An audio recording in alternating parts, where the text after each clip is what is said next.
Chapter 1726. She stared at him blankly, feeling that the Muyaja in front of her was a stranger no matter how she looked at him. In the past, he would not be so strict with her and even say such harsh words to her. She furrowed her brows sadly, her red lips trembling as if she was deliberately suppressing the grievances in her heart. Nevertheless, tears still overflowed from her eyes and flowed down her cheeks uncontrollably. She complained sadly, "Brother Mu, you've changed."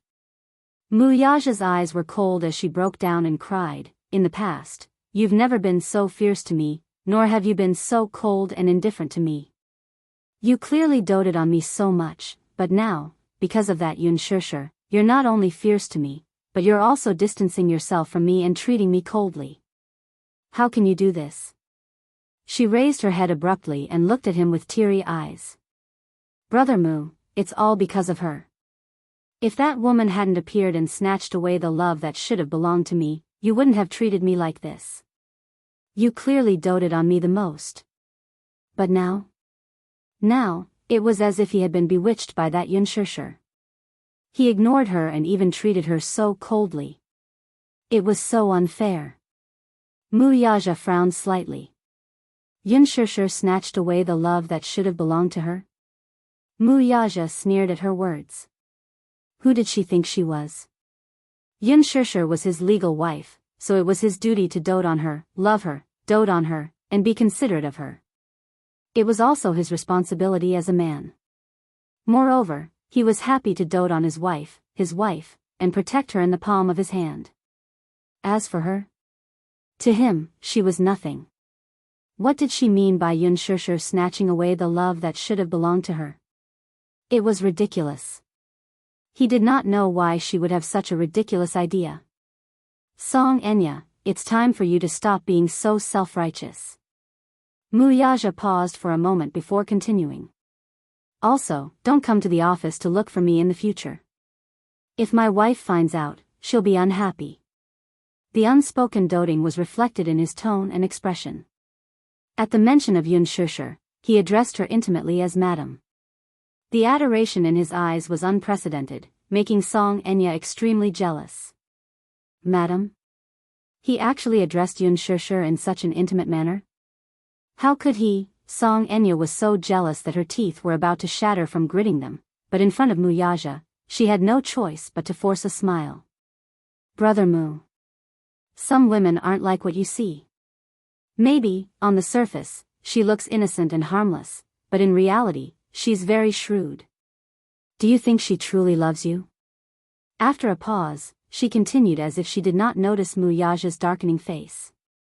"You're the head of the Mu family and the CEO of Dishing Financial Group. Do you really think she's with you just because she wants to be with you? I've long suspected that her motives were impure.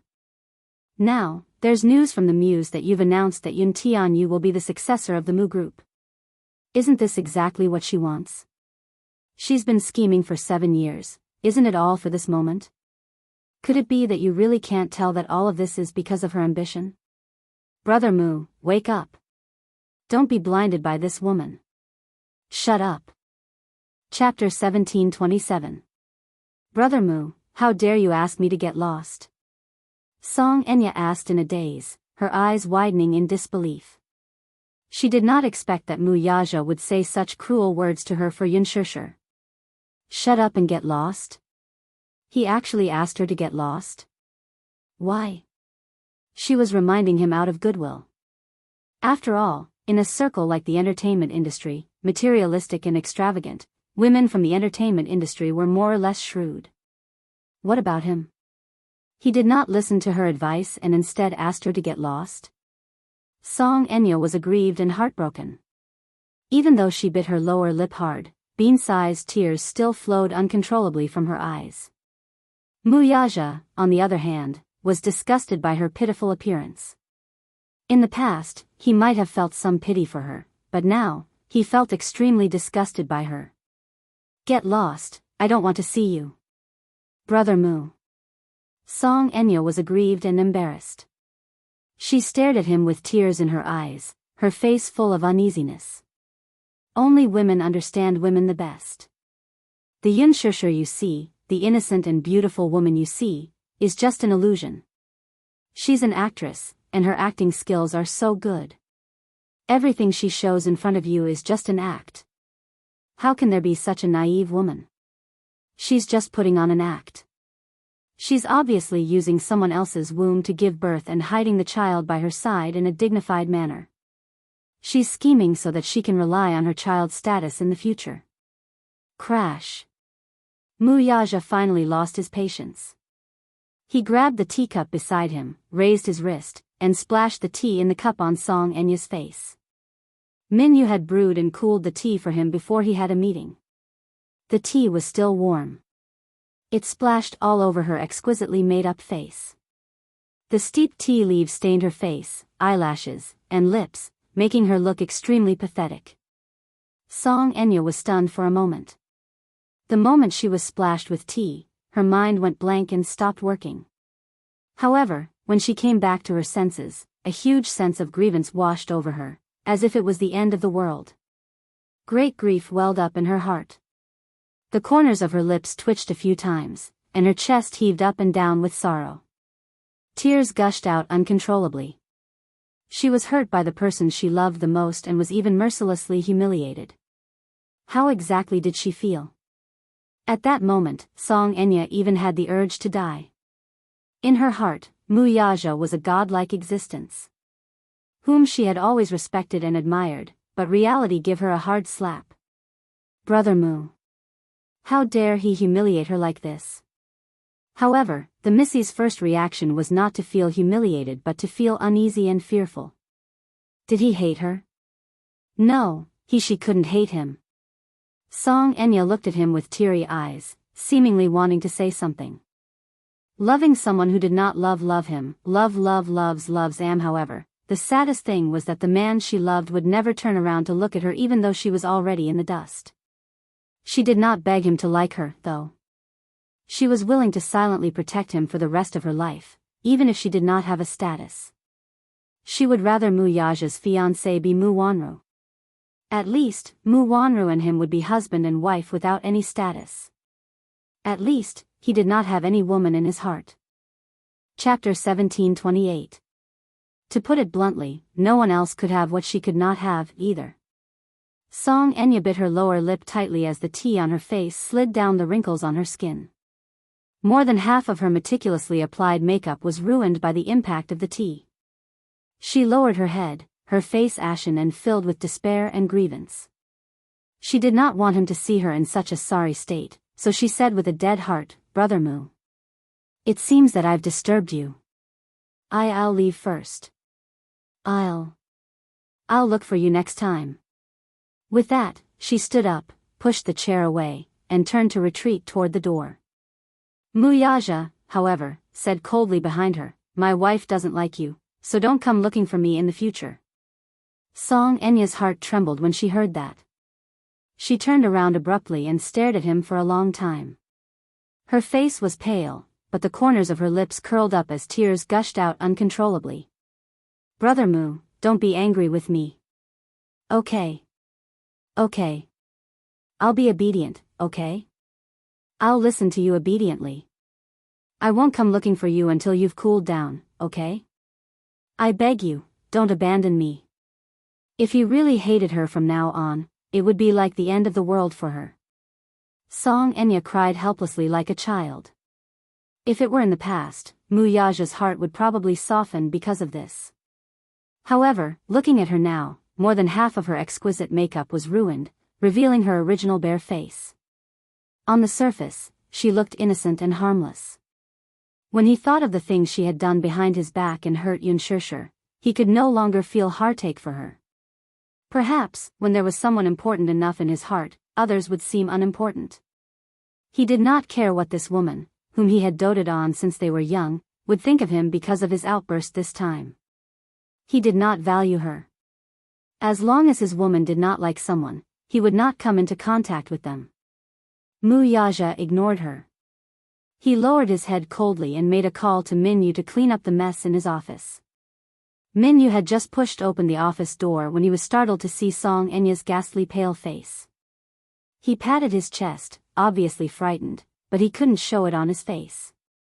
To be honest, Song Enya's current state was rather pitiful. Her originally pretty face and exquisite makeup had been splashed all over with tea leaves on her face, making her look extremely miserable. What was more disgusting was, it turned out that Song Enya's beautiful looks were all done with makeup. Half of her face had taken off her makeup, and she no longer had any spiritual energy. She looked plain and ordinary. It seemed that the so-called beauties were just packaged at a later stage. The so-called socialites of the capital, the daughter of the mayor, were just ordinary people. Clean up the table, Mu Yaja ordered. After that, he stood up, picked up the document, and walked to the door. Min Yu stood to the side obediently and made way for him. When they reached the door, the Missy's lips trembled slightly as she tentatively reached out to grab his sleeve. Mu Yaja, however, seemed to have eyes on the back of his head as he evaded her ruthlessly with an expressionless face. Song Enya reached out to grab air and watched helplessly as he slammed the door and left. The loud bang seemed to show how displeased he was. The sound of the door closing was so loud that even Min Yu, who was standing at the side, was shocked and dumbfounded. Chapter 1729.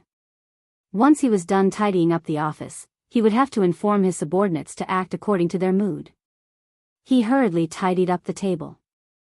The CEO's office was not a place where just anyone could enter. It was equipped with a dedicated cleaner and assistant. Other than some important directors of the consortium, Min Yu was probably the only one who could enter and leave freely. He was also the one who delivered the important documents. After Mu Yaja slammed the door and left, Song Enya seemed to have lost all her strength. She slowly fell to the floor and sobbed sadly. After he was done tidying up the table, he turned around and saw her sitting helplessly on the floor, covering her face and crying sadly. He walked over and asked kindly, "Miss Song, should I get someone to send you back?" He kindly reminded her, "Miss Song?" Song Enya, who was already in a state of despair, was annoyed by his repeated disturbances. She raised her head and yelled, "Don't bother about me." Min Yu frowned, angered by her rudeness. However, given his status, he could not be calculative with her. He smiled elegantly and calmly said, "If you feel sad, you can find a corner and cry. At least think of a way to clean yourself up first. You look quite ugly like this. Besides, you're disturbing me by sitting here." "What?" "The boss has a serious case of misophobia. You're dirty, so don't dirty the office. He'll be angry again when you come back," he said expressionlessly. "You?" Song Enya could hear the sarcasm in his words. She raised a brow and glared at him angrily. He smiled slightly but was not afraid of the threat in her eyes. He said coldly, "Please leave, okay?" "Okay. Okay. You're all chasing me away, right? I'll leave." With that, she got up and made to leave. Min Yu called out from behind, "Please wait a moment." She turned around. "What do you want now?" "Don't forget your bag." He passed her Gucci handbag to her. She was flustered and exasperated. Snatching the bag from his hand, she turned around and slammed the door behind her. After she returned home, she locked herself in her room and did not come out. When Song Yunshi came back, she knocked on the door, but no one answered. He didn't know what had happened today, but he vaguely sensed that his sister was in a bad mood. It was more or less related to Uncle Mu. However, he was exhausted from dealing with this matter. This younger sister of his was all right in other aspects, but her temper was especially stubborn. Once she set her mind on something, she would insist until her head bled and she would not change her mind.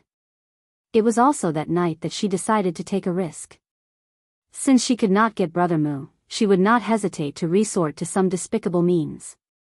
Of course, this was all in the future. News of Mu Yaja's marriage soon reached Mu Linfeng's ears. Mu Linfeng had a wide network of connections in both the underworld and the underworld. Hence, his nephew's marriage could not be kept a secret from him for long. When he found out that Mu Yaja had registered his marriage with Yun Shishir without telling the rest of the Muse, he was furious. What did it mean to register their marriage? It meant that they were officially legally married. Chapter 1730. He went straight to the point without beating around the bush. I heard that you've registered your marriage with that woman. You should have at least informed me of such a huge matter. He had long expected his uncle to find out about this matter so quickly. He questioned him furiously the moment he called. Muyaja laughed instead. Second uncle, why should I inform you in advance? Who I marry is my private matter. I don't have to report to you about what I should do I? Besides, we're registering our marriage, not holding a wedding. There's no need to make such a big fuss about it. So, you're saying that you've registered your marriage with that woman? You should have reported it to me. Mu Linfeng was infuriated by his nonchalant tone and felt that he had been greatly neglected. Do you think you'll agree to this if I report it to you? You're against it anyway, so there's no need for me to inform you. Muyaja paused for a moment before continuing in a low voice. Also, second uncle, that woman you're talking about is now my legitimate wife. She has her own name. As a form of respect, I think it's inappropriate for you to call her that. Mu Linfeng was so angry that he laughed when he heard that. He sneered. She's just a despicable woman who popped out of nowhere. She's not worthy of my respect. Muyaja's lips curled into a smile. He had already expected his uncle's attitude, so he wasn't angry at all. Yun Shishir was his wife. He didn't care what others thought of her. She was the woman he had set his mind on, and that was enough. Besides, his marriage was his business. Who had the right to tell him what to do? Yaja, you've gone overboard on this point. Is it appropriate for you to register your marriage without saying a word? What will people say about you if this spreads to the Mu family? Mu Linfeng paused for a moment before ordering, take advantage of the fact that this matter hasn't spread to the public yet to dissolve your marriage. When the time comes, I'll use some means to suppress this matter and pretend that it never happened. Do you understand? Annul the marriage? Muyaja suddenly laughed, but his voice was cold. Second uncle, when have I ever gone back on my words? Since I'm married to her, there's no such thing as divorce. Don't mention this matter again. I've made up my mind. Muyaja sat down on the sofa with his legs crossed elegantly.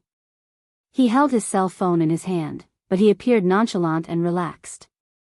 On the other end, Mu Linfeng was infuriated by his resolute attitude. He did not utter a word, but his heavy breathing could be heard through the phone. It was obvious that he was eyeing him covetously. It seemed that he was very angry. Are you really determined to marry her? Mu Linfeng's question was met with affirmation from Muyaja.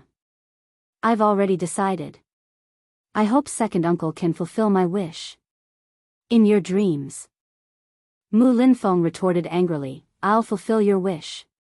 If you want to get married, sure. However, it couldn't be that woman of unknown origin. You've been getting more and more out of hand recently. First, you suddenly brought back a child and announced his identity as the successor. Then, you registered your marriage with this woman. Are you out to ruin the Mu family's reputation? Ruin the family's reputation? Chapter 1731. Second uncle, didn't you ask me to get married as soon as possible? Now that I've fulfilled your wish, I'm marrying a wife, having a child, and holding a grand wedding in the future. Yu is very outstanding and smart. With some training, she'll definitely become a great talent in the future. She'll surpass her master and be a better successor than me when she grows up. As for Yun Shishir, she's gentle and skilled. I owe her a lot and don't want to mistreat her anymore. Haha. You don't want to mistreat her, so you're sacrificing the Mu family's reputation. You even said that you want to hold a grand wedding. I think you're determined to throw the Mu family's reputation to the ground. Mu Linfeng continued without waiting for him to reply. What kind of woman is Yun Shishir? She was just a tool for the Mu family to give birth to a child. The contract clearly states that after giving birth, she can't cause any trouble for the child's custody. But what about her? Not only did she hide the child by her side, but she even tried to use him to elevate her status. Is that even possible? What will others think of the Mu family if this gets out? The Mu family's reputation can't be ruined in this woman's hands.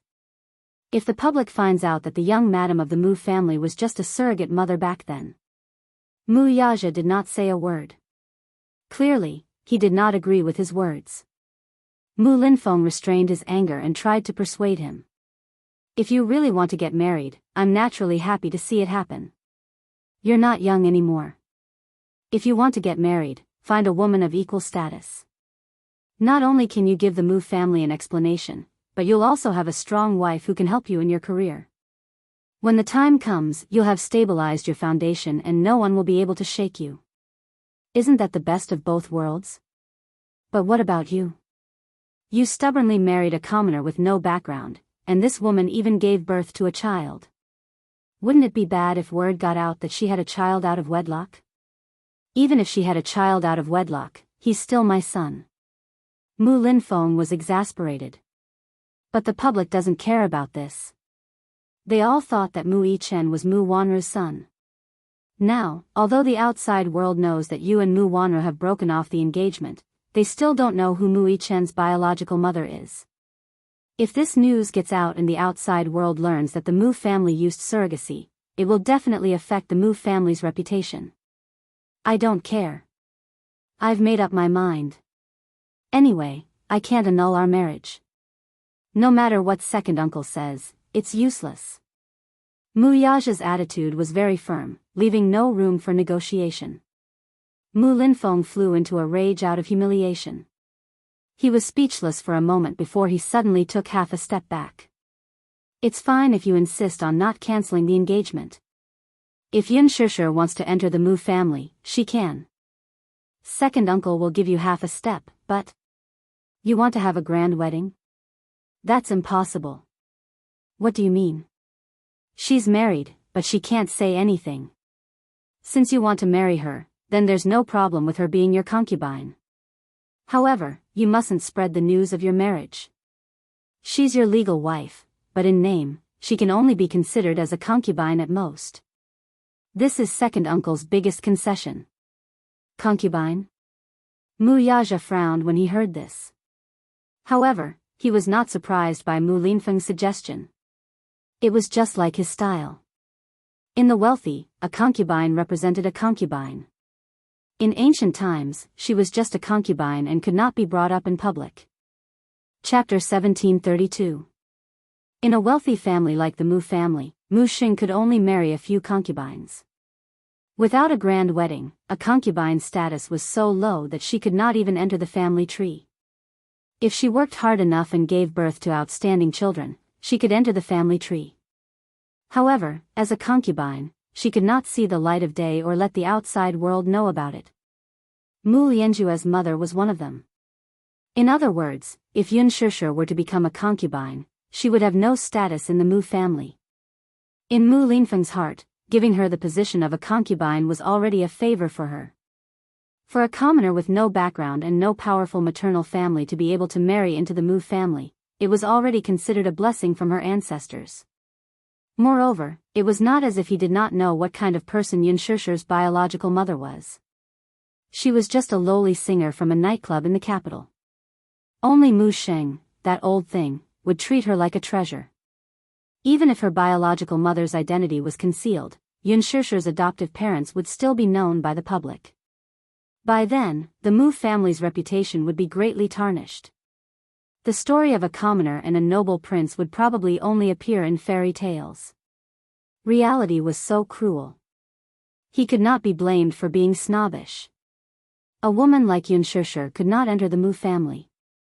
However, since he insisted on marrying her, if Mu Yaja insisted on being stubborn, who knew what earth-shattering actions he would take?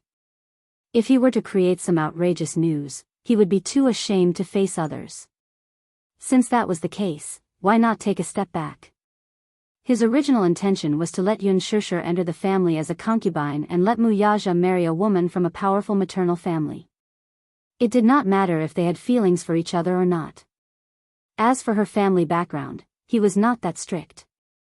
After all, in such a big city like the capital, there were only a handful of people who were qualified to be chosen from among the tens of thousands who were on the same level as the Mu family. As long as she had a comparable background, had a decent family background, and had a gentle and outstanding personality, she would be qualified to be the Mu family's young mistress. This way, he could make appropriate concessions for Yun Shishir's entry into the family. Even a ghost would know what Mu Linfeng was scheming at the moment from his cold words. Mu Yaja frowned, but suddenly let out a cold laugh. Second uncle, what era is it now?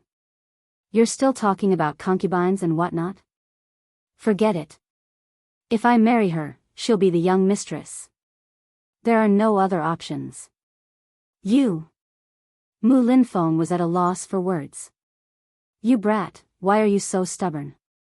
You're the stubborn one, aren't you? Haven't I already told you that I, Mu Yaja, have never been so incompetent that I need to rely on a woman to establish my position? I'm not that kind of mediocre person. Second uncle, don't think of me as someone who has to marry a woman with a good family background in order to stabilize his foundation. There's no need for that. Mu Yaja laughed coldly, his tone somewhat arrogant. He had the right to say this. Of course, Mu Linfeng's support was indispensable for him to be able to sit in this position. However, how could a man without any ability stand out in such a treacherous and sinister family? Chapter 1733. He was extremely confident and conceited. One could even say that he was proud of himself.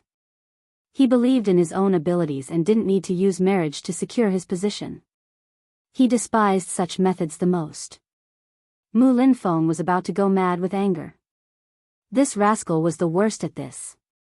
You insist on doing this? Can't you listen to my advice? Marriage is a matter of parents' orders and matchmakers' words. How can you treat it as child's play? Your parents aren't around now, and as your elder, I'm giving you some advice. How can you not listen? Second uncle, you should know who's the head of the Mu family now. Mu Yaja reminded him coldly. Mu Linfeng choked on his words. Since I'm the person with the highest authority in the Mu family, do I need others to decide my marriage and who I marry? Your era is over. It's my era now. You have no right to interfere with what I want to do. After a pause, he said, that's enough. It's useless to say more. You don't have to say too much either, lest you hurt our relationship. Ha! His words were mocking and didn't give him any face. He didn't want to argue with this stubborn old man either. Mu Linfeng was so angry that he was about to have a stroke. He panted heavily on the other end as if he was about to pass out. After a long silence, he said angrily, fine. You're stubborn. You're the most stubborn. If you don't like my idea, it's obvious that you don't care about me. Ha ha. You're the head of the family, so you have the most seniority, right? I think you're really arrogant now that you're the head of the family. So much so that you don't care about me now. You really don't know what's good for you. If you're so capable, you can get married. If you want to hold a wedding, don't use the Mu family's capital. You can't touch a single cent of the company's accounts either. Let's see what you're capable of after leaving the Mu family. With that, Mu Linfeng hung up angrily. Mu Yaja tossed his phone aside, clearly indifferent. At night, Mu Yaja made an appointment with Lu Jinyu. Rather than calling it an appointment, it was more like a summon. The meeting was at a private clubhouse. When Lu Jinyu arrived, Mu Yaja was in the billiard room and had just scored a shot. When he saw Lu Jinyu, he put down his cue stick and looked up. You're here. Boss's summons, I can't be late even if I'm in a hurry. Lu Jinyu took off his jacket and the waiter brought him some drinks. He casually picked up a glass of red wine and took a sip before smiling comfortably. Boss, is there something important you want to talk to me about now? Lu Jinyu, the man who addressed Mu Yaja as boss, was an important figure and was also Mu Yaja's friend for many years. Although they were friends, their relationship was probably closer than that. Mu Yaja had established his own connections outside of the Mu family and secretly cultivated some of his own forces. Other than the Mu family's businesses, he also had his own personal assets and family business. Just as he said, he didn't leave the Mu family with nothing. However, without him, the Mu family would only be a wasteland. Back then, he was groomed by Mu Linfeng to be the successor. As the helmsman, he had worked hard and contributed a lot to the Mu family's success. However, he wasn't a fool. He wouldn't sacrifice himself for the sake of the Mu family. Chapter 1734. Until now, he could say that the assets under his name were not comparable to the Mu family's. However, with the connections he had set up over the years and the inextricable business network, his foundation was already very stable. Lu Jinyu was one of the forces he had groomed. It could be said that he was his trusted aide. He was very capable and very loyal. That was a friendship forged from years of fighting together. This time, he had asked Lu Jinyu to come over to prepare for the wedding. Since he had said it well, he had to do it well too. Since Mu Linfeng had said that it was fine to hold the wedding. However, he could not use a single cent of the Mu family's assets. He had listened and done so. Mu Yaja smiled. "Can't I drink with you for no reason?" "I'm really flattered to hear you say that, boss," Lu Jinyu said with a smile. He put down the wine glass, picked up the cue stick, and stood in front of the table to observe the situation. There was a sharp look in his eyes. Lu Jinyu, 25 years old, was tall and straight. He came from an aristocratic family and was good-looking. When he stood next to Mu Yaja, be it in terms of aura or poise, they could be considered to be on par. Although he was young, he looked gentle and refined. When he smiled, it was as if he was bathing in the spring breeze. He looked like a modest gentleman. However, in reality, his methods were very ruthless. He was the classic character of a smiling tiger. He was absolutely reliable and never failed to get things done. Mu Yaja sat on the sofa and looked at Lu Jinyu, who was standing by the table. He crouched down and played a ball. Suddenly, he said in a deep voice, "I'm getting married." Cough. When Lu Jinyu heard that, the cue stick tilted, and the ball suddenly deviated from its course and hit the edge of the table. He turned around in surprise, clearly feeling that this news was too sudden. "Boss, I'm not prepared for this at all." "You're getting married?" "Yes." Ouch, Lu Jinyu slapped his forehead and said in a daze, "It's too sudden. It's too sudden. I'm not prepared for it at all." Mu Yaja laughed inwardly. "I'm getting married. Why do you need to be prepared?" "Because I thought that you wouldn't have any thoughts of getting married and having children within the next 10 years. Lu Jinyu answered truthfully. Then, he asked curiously, "But I'm really curious." He wondered which girl was so capable that she was able to capture the heart of an ice block like his boss. "I really admire you, really admire you." In Lu Jinyu's eyes, Mu Yaja was a typical abstinent man. He had never seen any woman by Mu Yaja's side since they met. There were many who flocked to him like a flock of ducks, but none of them caught his eye. He was an ambitious person, and all his heart was placed on expanding his business. He had once silently wondered if there was such a problem with his boss's sexual orientation. He was even a little worried about his own safety. "But boss, now that you have a woman, I'm relieved." Lu Jinyu breathed a sigh of relief. Mu Yaja frowned. "What do you mean?" "Nothing." Lu Jinyu hurriedly denied it. He could not let him know that he had once doubted his sexual orientation. Otherwise, what a tragic end. "Boss, which girl is she? Why don't you introduce her to me another day?" Mu Yaja snorted. "There's no need for that." Chapter 1735. His heart was a little hurt. "Boss, you're being too petty with your words. As your brother, I'd like to meet my sister-in-law. At the same time, I'd like to see what a magnanimous lady she is to be able to subdue an ice block like you. You'll have plenty of opportunities when the time comes. You'll be able to see her at the engagement ceremony very soon." At the mention of Yun Shishir, Mu Yaja's lips could not help but curl into a gentle smile. It was a casual and gentle smile that had never been seen before. Seeing this, Lu Jinyu thought to himself, "I didn't expect boss to fall in love one day." As a single dog, he could smell the sour stench of love. He felt like he had been cruelly abused. I've specially asked you to come over for the wedding ceremony to discuss the process. After all, I don't know much about it and wanted to ask for your opinion. Lu Jinyu broke out in a cold sweat. Boss, I don't know either. I've never been married before. I don't even have a girlfriend. After a pause, he suddenly said in a low voice, "It's a wedding.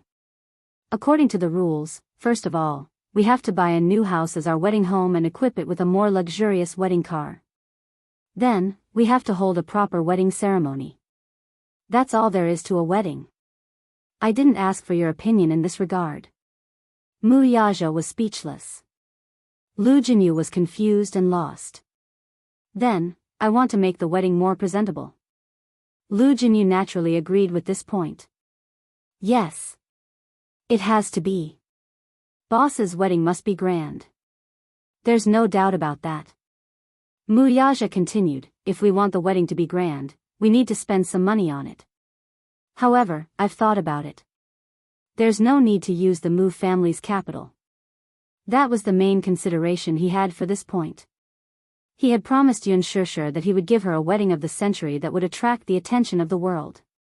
Naturally, he had to fulfill this promise. In that case, he would need some capital. Mu Linfeng had said that he could hold a wedding, but he could not use the Mu Group's account or withdraw funds from the consortium. He had quite a large sum of money in the Mu family's account, but he could not use it. After all, Mu Yaja had agreed to Mu Linfeng's request. Since he had spoken, there was no room for negotiation. There was no reason for him to go back on his word. If he said he wouldn't use it, then he wouldn't use it. He had always been a man of his word. Mu Linfeng was waiting to see him make a fool of himself.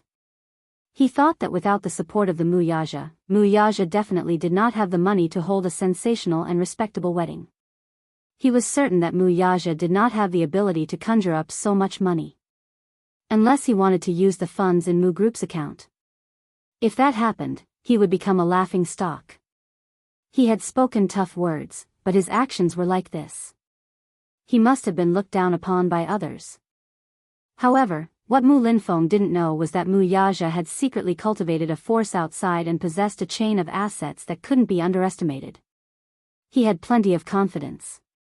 However, the problem was that his personal funds were already flowing through the industry chain. They were constantly in operation and invested in various projects.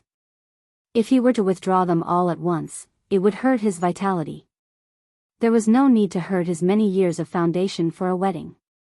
Hence, he looked for Lu Jinyu to discuss how long it would take for him to withdraw the funds without harming the operation of the funds. Chapter 1736. In this aspect, Lu Jinyu had more experience. Hence, he asked, how much money can you withdraw from my account in a short period of time? Lu Jinyu was stunned for a moment, unable to react. Boss, do you mean, you want to use your own funds to hold the wedding? Yes. Why? Lu Jinyu didn't understand. If they got married, the Mu family had a lot of assets in their account. It wouldn't be a problem to prepare a few 100 million yuan overnight, let alone in a short period of time. Why would he use his own funds? You don't have to question my decision. I have my reasons for doing this. Okay. I understand. Lu Jinyu was silent for a moment. He thought for a while and said, Boss, I've done some calculations. The funds in our account are now operating in various capital chains. The funds in the capital pool are all tied up. We can't withdraw much of the idle funds in a short period of time. It's about tens of millions. Mu Yaja frowned. That's too little. It's not enough. Lu Jinyu sighed. There's no choice. During this period of time, the end of the year is approaching. The funds in the capital pool are very tight. It won't recover in a short period of time. It's already the limit to withdraw this much. Mu Yaja tapped his fingertips on the table and asked, if I want to withdraw 500 million yuan, how long will it take? Lu Jinyu raised his eyebrows in surprise. He then said, at least, after the new year, the funds will recover. A few 100 million yuan won't be a problem. So long? What about the wedding house? Do you need to arrange it yourself? Mu Yaja said in a low voice, didn't you hear me just now? I won't use the Mu family's capital. I have properties under my name now, but they are all the Mu family's capital. If I say I won't use them, I won't use them. As for the wedding house, I'll definitely buy another one and write it in her name. Lu Jinyu pursed his lips. The wedding house isn't the biggest problem. The problem is, boss, how do you want to arrange the wedding? The investment in the wedding can be said to be a bottomless pit. There's no limit to it. Naturally, we'll do it in the best way possible. Mu Yaja paused for a moment and then said, I don't want to delay the wedding for too long. Get it done as soon as possible. As for what you said about the funds only coming back after the new year, that's not a problem. I'm not optimistic about getting married in winter. It would be very appropriate to hold the wedding in spring. Pay more attention to the funding issue for me. Lu Jinyu was suddenly even more curious about what kind of woman Yun Shishir was. He actually made Big Boss think about how to arrange a grand wedding, and even didn't hesitate to transfer funds from the capital pool. This was unprecedented. Boss, when is the engagement ceremony? Mu Yaja smiled and said, the preparations are almost done. I'll invite you then. Okay. Then I'll be looking forward to it. Lu Jinyu sat down at the table. Suddenly, he regained his serious expression and said, but, let's put that aside. Since you've asked to meet me, I'd like to mention something to you. What is it? Mu Yaja's expression also became serious. Then, Lu Jinyu discussed with him the recent problems that had arisen in the company. Lu Jinyu never made decisions on key issues and always followed his advice. 5 years ago, Mu Yaja began to focus on cultivating his own power outside of the Mu group. Chapter 1737. Lu Jinyu could understand his decision very well. As a century-old wealthy family, the Mu family dominated the entire Asian economy. It was not an exaggeration to say that they were one of the top wealthy families. Perhaps there were very few consortiums in the world that could stand shoulder to shoulder with the Mu Corporation. However, Mu Yaja was determined to leave the Mu family and cultivate his own business. Firstly, it was because he was very ambitious. Although the Mu Corporation was deeply rooted, it was difficult for it to develop further because of the constraints. The Mu Corporation had a political background. It could be said that it was the economic heart of the country. If it was involved in the front line, it would cause the entire country's economy to collapse. Therefore, there were many restrictions. Secondly, because it was a family consortium, it involved the interests of many people. The involvement was too deep, and every step was treacherous. Therefore, he was determined to establish his own Xingyu financial group with his many years of experience and connections in the Mu Corporation. After 3 rounds of financing, it gradually got on the right track. Until now, the Xingyu Financial Group's development momentum was majestic. It had become a force that could not be underestimated. Under the name of the Xingyu Financial Group, there were 4 major companies. Among them, the first company, EasyBuy, was a senior shopping website established 7 years ago. When the website was first established, no one cared about it. However, Mu Yaja had a unique insight. As early as 7 years ago, he saw the development momentum of online shopping and invested in it. A year ago, EasyBuy was listed on the Hong Kong Stock Exchange and had a huge market value. In addition to the shopping website, Mu Yaja was also involved in many other industries. In addition to real estate, resorts, and financial services, there were many undeveloped emerging industries with limitless potential. As Mu Yaja's right-hand man, Lu Jinyu had always been in charge of all the affairs of the Xingyu Financial Group. If there were any problems in the financial group, he usually did not report to Mu Yaja. Instead, he handled it himself. He had business talent and unique skills, so he could often take charge of the overall situation. However, if it was more important and troublesome, Lu Jinyu would refer to Mu Yaja's opinion no matter what. He listed out all the big and small problems that had recently occurred in the company to him. Mu Yaja gave his own suggestion. The two of them discussed for a long time and actually hit it off tacitly. That's what I was thinking as well. I didn't expect that I would agree with you. There are some things that you don't have to ask for my opinion. I believe that you can handle things well. After all, I have my eyes on you. You have the ability. Lu Jinyu smiled and said, since we're done talking, shall we practice? He looked at the billiard table at the side and felt an itch in his heart. It's been a long time since I've sparred with boss. My hands are itching. No. Muyaja raised his wrist and looked at his watch. It's getting late. I should go home. Lu Jinyu frowned. Why? Why are you in such a hurry to go home today? Could it be that sister-in-law is at home and is in a hurry to go back to accompany madam? Muyaja smiled. Noticing the smile on his face, Lu Jinyu suddenly fell into a daze. Muyaja saw his strange expression and raised his eyebrows. What's wrong? Look at your expression. What's on your mind? Nothing.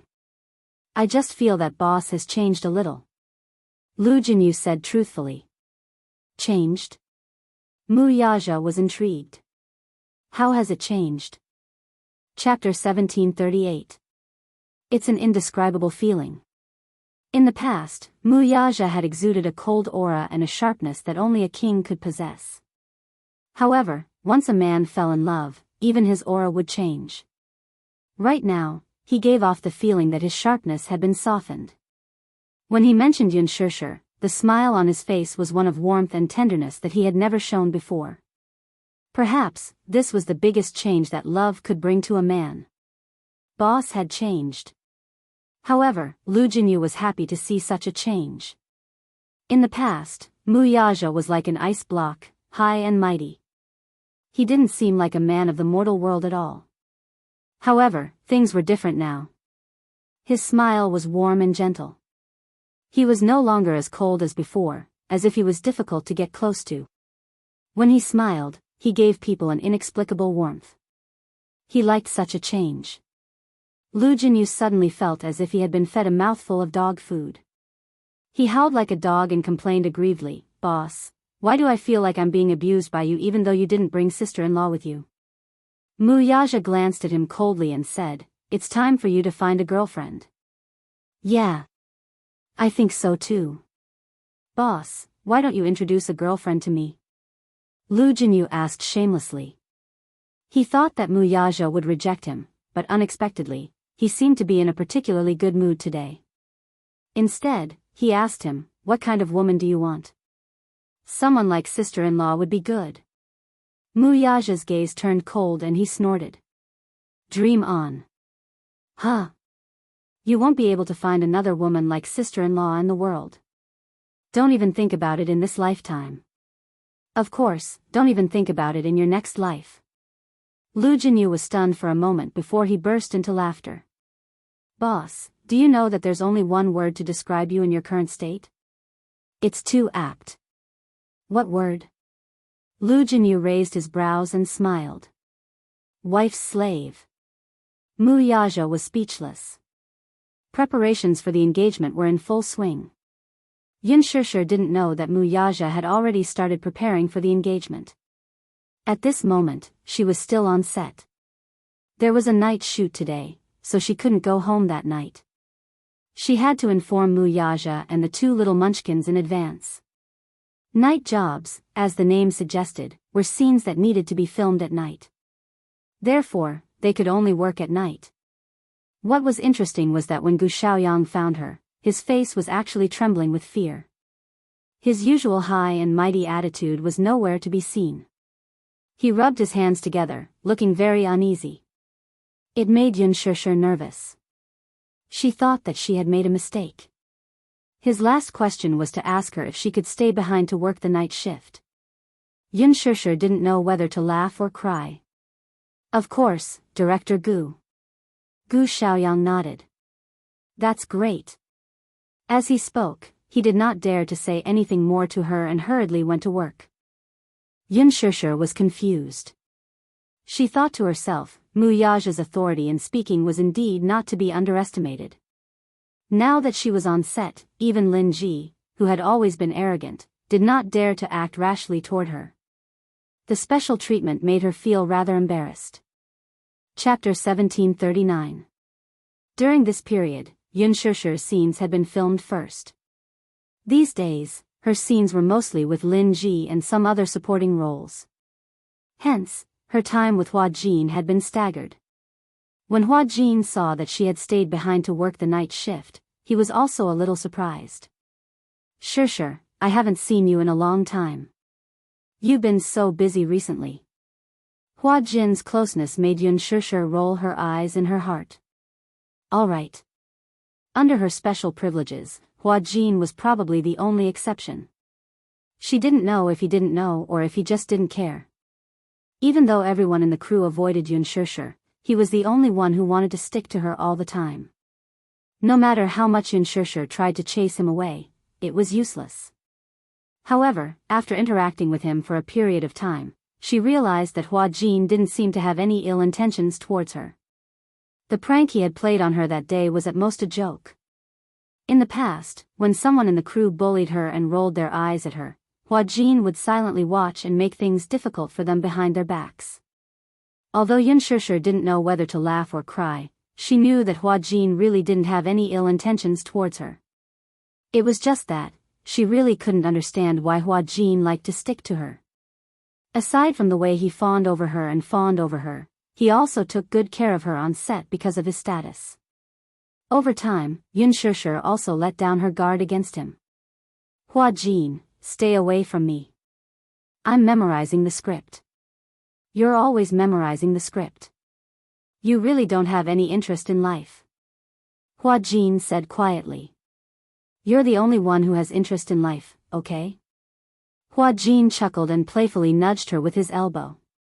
Why did you enter showbiz in the first place? Me? Yes. Yun Shusher answered truthfully, it's just a coincidence, I guess. Plus, I thought that I could earn money by acting, so I decided to become an actor. Hua Jin pursed his lips in disdain. Boring. What's boring? Shusher, you're such a strange woman. In such a materialistic circle, most of the girls who entered this circle had great ambitions and aspirations. For example, those who want to be famous, those who want to earn big money, those who want to be rich, those who want to climb the social ladder. Everyone is ambitious, but only you seem to stand aloof from worldly affairs. Since you're standing aloof from worldly affairs, why did you enter the entertainment industry? Yun Shusher said frankly, to support my family. Hua Jin was silent. He looked at her and blinked his beautiful eyes. He was probably used to her way of speaking, so he smiled, but you're also quite cute like this. She's so silly. Sometimes when she's bullied, she doesn't say anything. She's like a punching bag. You're the punching bag. Do you think I'm like you? If anyone dares to bully me, I'll make them kneel and beg for mercy.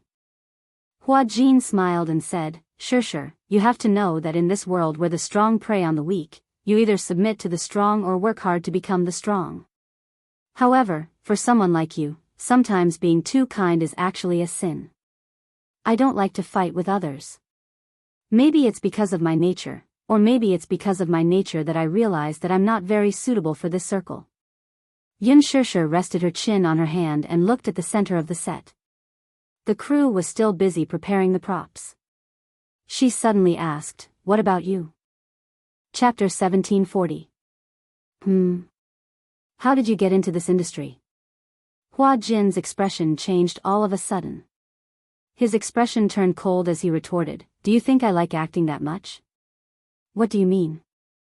I got into this industry a few years earlier than you, so I've seen through the fickleness of the entertainment industry.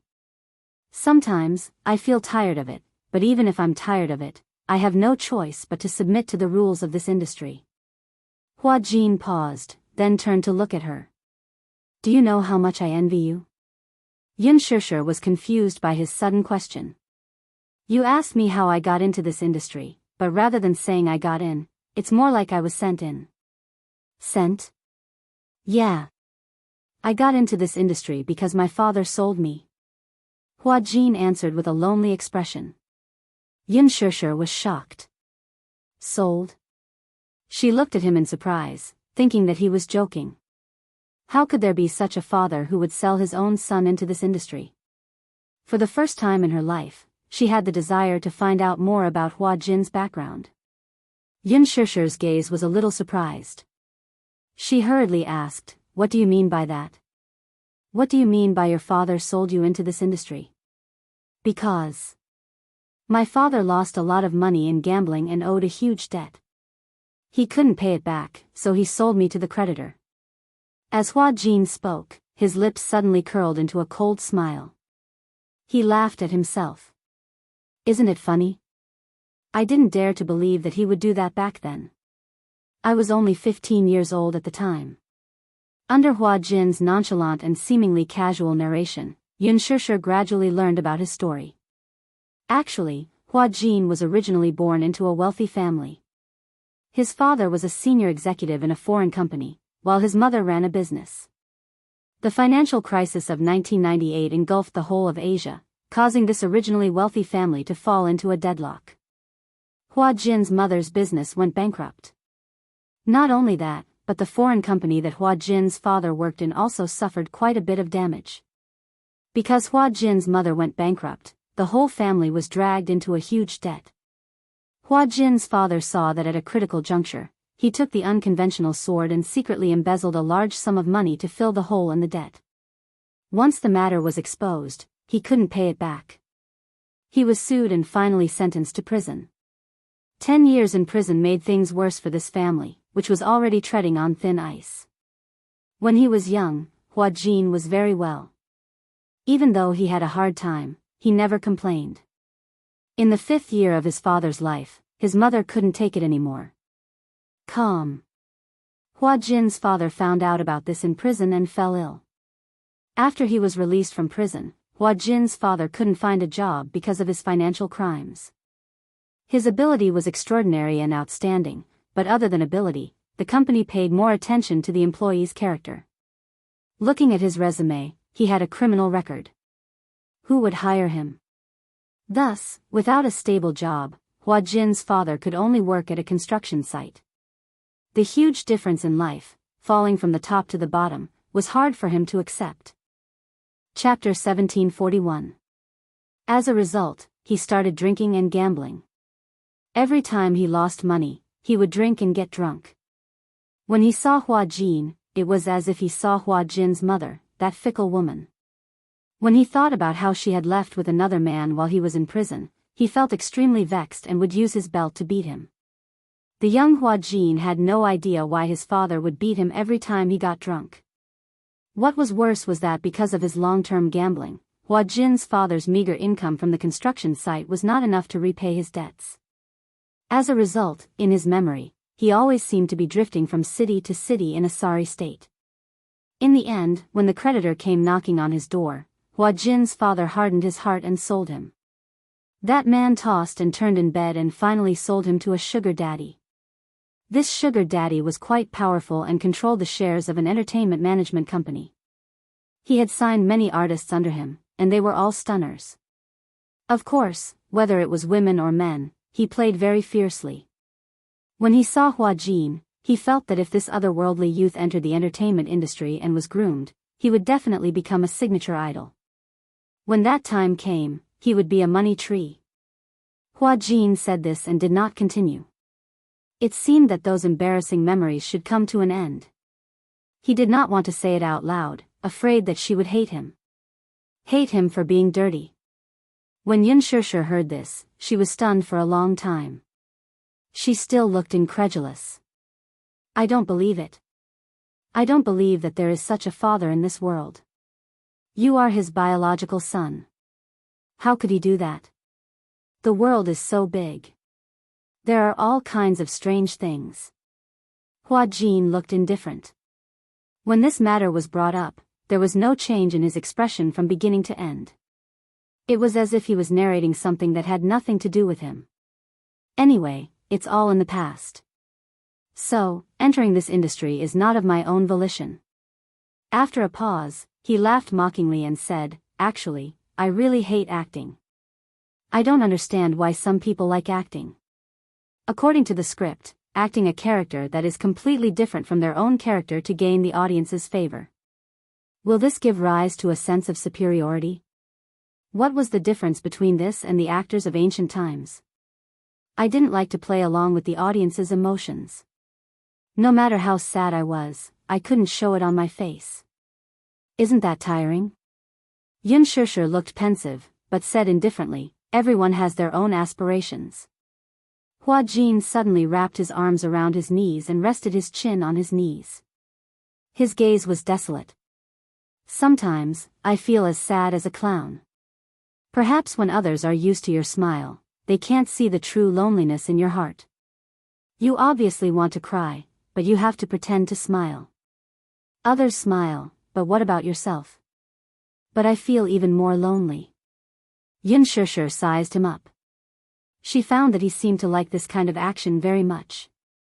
From a psychological point of view, people who liked to sit like this were often filled with loneliness and vulnerability.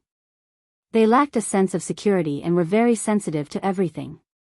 Yun Shishir turned to look at him sideways. Hua Jin was staring at the ground with his eyelashes drooping. Under the makeup, his fair and beautiful face exuded the unique aura of a man in ancient costume. But at this moment, he seemed especially lonely. Yun Shishir felt pity for him and couldn't help but want to comfort him. Chapter 1742. Hua Jin, don't be sad. Everything will be fine.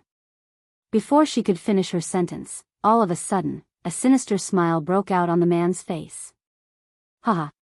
You've been fooled, haven't you? He pointed at her. Seeing her sad expression, he mocked, Shishir, you're so funny. I was just joking, and you took it for real. You're so gullible. You. Yun Shishir turned pale with fright.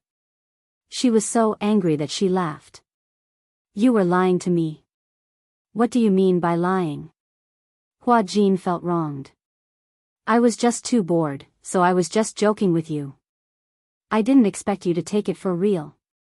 It's so funny. Yun Shishir was so angry that she was at a loss for words. Her face was ashen. Hua Jin carefully observed her expression.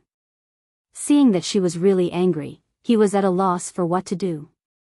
He pursed his lips and pitifully pulled on her sleeve like a helpless child who had made a mistake. With a sad face, he said, all right. I was wrong. I won't joke with you anymore. What I said just now was all a lie. Don't take it for real, okay? I entered the entertainment industry because I'm pretty. I was born to be in this bowl of rice. Other than acting, I have no other way out. I'm such an idiot. I actually believed your nonsense. Do you know that I took it for real just now? I even felt sad for you.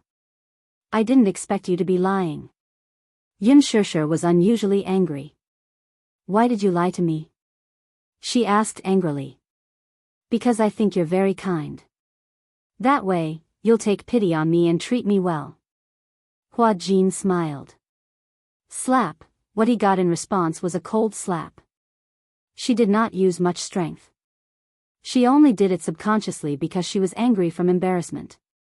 Hua Jin held his aching cheek and stared at her helplessly. His eyes flashed with helplessness and confusion. Shishir, don't call my name like that. Who would joke about someone else's sympathy? You're too much. Yun Shishir still hadn't calmed down. She found it funny and said, you actually want to get other people's sympathy and let me pity you? Hua Jin, your joke is too much. Hua Jin was increasingly at a loss. He looked at her somewhat uneasily and tentatively tugged on her sleeve. Shishir, I'm sorry. I was wrong, I won't joke with you in the future. Yun Shishir suddenly waved his hand away and said coldly, stop pestering me. I'm going to film now. With that, she stood up abruptly, threw the script into his arms, and left. Hua Jin looked innocently at her back as she left. He bit his lips and looked like he was about to cry. It was already 2 a.m. when Yun Shishir and Lin Ji finished their scenes together. When she left the set, Hua Jin was still sitting in his seat, looking at her with an innocent expression. Even if he wanted to go up and talk to her, he didn't have the courage. Yun Shishir didn't look at him and left. She went home. Hua Jin sat there in a daze and couldn't come back to his senses for a long time. You actually want to get other people's sympathy and let me pity you? Hua Jin, your joke is too much. Yun Shishir's angry words still echoed in his ears. Hua Jin touched his cheek and bit his lip. He felt like crying. Perhaps it was a little childish to use sympathy to get close to someone you liked. Chapter 1743. Perhaps it was a little childish to approach the person he liked by gaining sympathy. However, he was a little clumsy. It seemed that other than that, he did not know how to attract her attention. Preparations for the engagement ceremony were in full swing. Mu Yaja did not have many relatives and friends. There were only about 30 people. Most of them were important figures in Xingyu Company, including Lu Jinyu. Yun Shishir, on the other hand, had even fewer relatives and friends. The engagement ceremony was set to be held on an island. Mu Yaja had meticulously prepared a beach engagement ceremony. Of course, these were all secretly prepared behind Yun Shishir's back. He wanted to give her a surprise. Yun Shishir did not know about this. Yun Shishir had also slowly sent out the invitations that she had prepared. However, on the way to deliver the invitations, an accident happened. Perhaps it was because she was a little tired from filming the night before, but when she was driving, she accidentally bumped into a passerby. She was a middle-aged woman in her 40s. When Yun Shishir was making a left turn, she suddenly sped off the road for some unknown reason. When she tried to stop the car, she failed to do so and ended up crashing to the ground. When Yun Shishir got out of the car, she saw the woman lying on the ground hugging her knees. She wailed in pain as if she was in a lot of pain. The first thing she said when she saw Yun Shishir was to accuse her of driving carelessly and then ask her to send her to the hospital. Yun Shishir had never encountered such a thing before. Afraid that she would be seriously injured, she hurriedly sent her to the hospital. As soon as she arrived at the hospital, the woman clamored for a full-body checkup. Yun Shishir naturally thought that her life was more important, so she accompanied her to register and paid for the medical expenses. Then, there was a few hours of waiting. When the full-body checkup was done, the report showed that she had a slight concussion and a relatively minor soft tissue contusion. Soon, the family members rushed to the hospital. Seeing that the injury was not serious, Yun Shishir asked for a private chat. In her heart, she thought that since the collision was not serious, she would pay for all the medical expenses, as well as some compensation for lost work and nutrition. However, the woman's family demanded an exorbitant sum of 50,000 yuan for her medical expenses. Yun Shishir was dumbfounded. She had never encountered such a situation before. Immediately, she raised her doubts and said, "Didn't the medical report say that the collision wasn't serious? It was just a little soft tissue contusion and a concussion. The doctor didn't even ask for hospitalization. Why is the compensation so high?"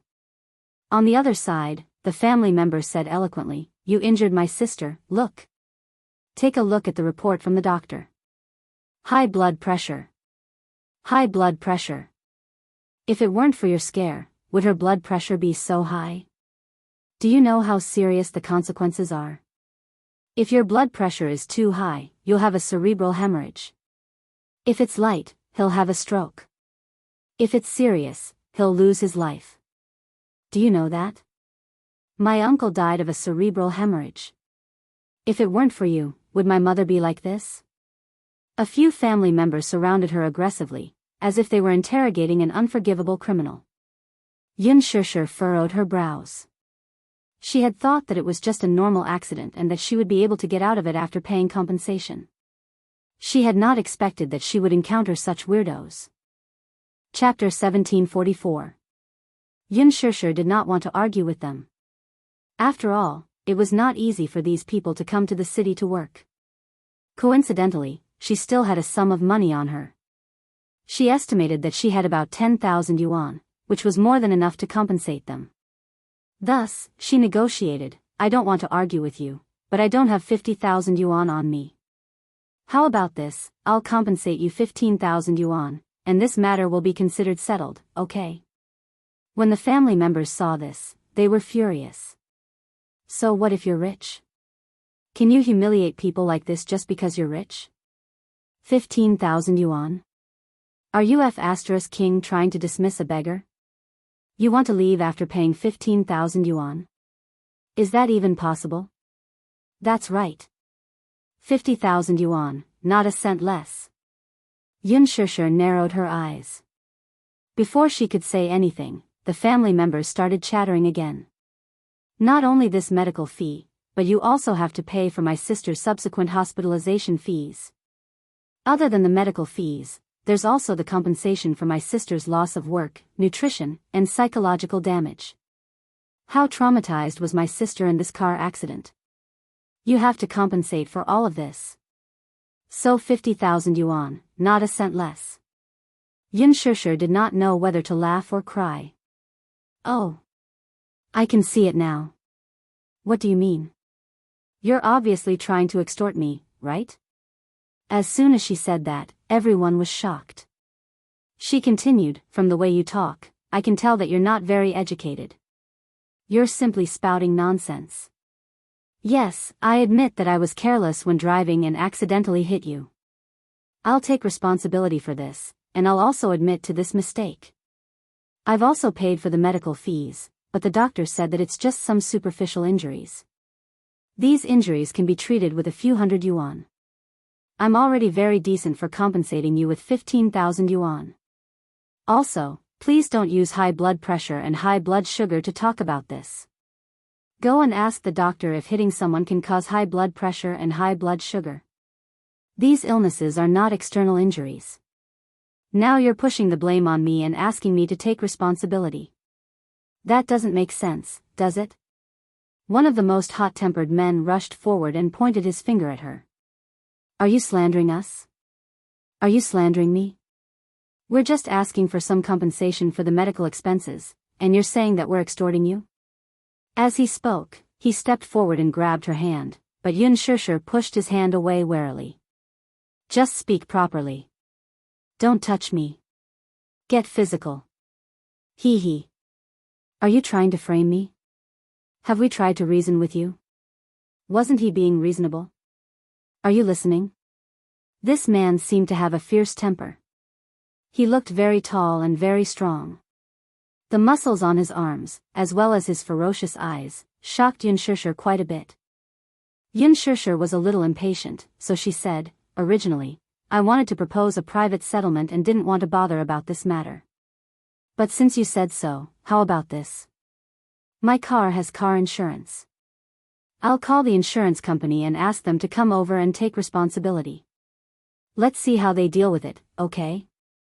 As she spoke, she picked up her phone and walked to the side to call the insurance company. She had just dialed the number of the insurance company when the man strode forward and slapped her phone to the ground. Chapter 1745. The man pointed at her and said angrily, Are you trying to run away after hitting someone? What? Run away? Why would she run away? The other family members were also agitated. They swarmed forward and surrounded her. Each of them held one of her hands, and someone even went forward and snatched her handbag away. One of the women deliberately raised her voice and said, Are you trying to run away? Are you trying to run away after hitting someone? Yun Shusher was extremely helpless. Without waiting for her to explain further, the others surrounded Yun Shusher and shouted at the passers-by who were watching the commotion, Hey! Come and see. This woman hit someone and wants to run away without paying the medical fees. This is a hit and run. She wants to run away without paying the compensation. Everyone, come over and judge for us. Yun Shusher explained, I'm not running away. I'm making a call, calling for help, right? Just like in the news, they asked the gangsters to bully honest migrant workers like us, right? Following their shouting, more and more passers-by came to watch. Many of the patients' family members who were waiting for their packages to be checked at the hospital saw that there was a situation here, so they all gathered around to see what was going on. Hence, these family members grabbed others and started to complain to them. We all came to the capital from Wuyang to work. My sister was working at a construction site and was hit by this woman on her way home. After a full body checkup, what was the result?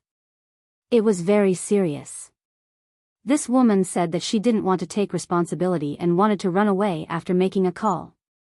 Does this count as running away? That's right. Our family isn't doing well. There are 7 of us. My sister worked hard at the construction site to earn money to support the family. In the end, she was hit by an unexpected accident. Now she's lying in the hospital, and the family's expenses are cut off. Everyone, please be reasonable. We worked so hard to come to the capital to work, but we were hit by a car. Is it too much to ask her for compensation? It's not too much, right? Everyone was chattering away, one after another, one after another. Yun Shishir's family members had the advantage in numbers. Relying on their eloquence, they kept brainwashing the onlookers. She was outnumbered and felt like she was in a whirlpool. For a moment, she couldn't defend herself. She finally understood what it meant by, summer insects can't talk about ice. In an instant, the public opinion changed. Many onlookers began to point at Yun Shishir as they gossiped about her. Yun Shishir only felt her ears buzzing, as if countless flies were surrounding her ears. It was extremely noisy. Suddenly, someone in the crowd pointed at Yun Shishir and said, "Yun Shishir. Ah. I recognize this woman. Hee hee. No wonder he looked so familiar. So she's a superstar. I recognize it too. Didn't you shoot an advertisement and appear in an international fashion show before?" The family member said, "So she's a big celebrity." Once they found out that Yun Shishir was a big celebrity, many people began to take pictures of Yun Shishir with their phones. Yun Shishir covered her face with her collar. However, her actions made more people think that she was obviously guilty. Chapter 1746. After a pause, the woman yelled again, "So you're a superstar. I'm warning you. If you don't compensate us, I'll expose you to the media.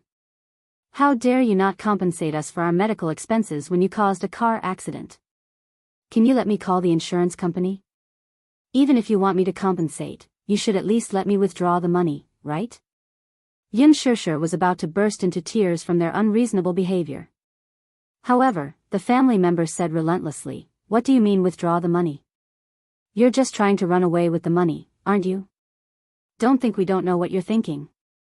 Despicable. Shameless."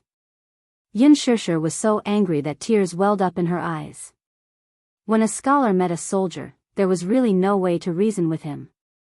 On the other hand, Lu Jinyu had just walked into the emergency room lobby when he saw many people crowding outside. A delicate-looking woman stood in the middle of the crowd. Her face was flushed red as she looked around helplessly. This hospital was under the control of the Xingyu Financial Group. Previously, due to poor management, this hospital was later acquired by the Xingyu Financial Group as a non-performing asset.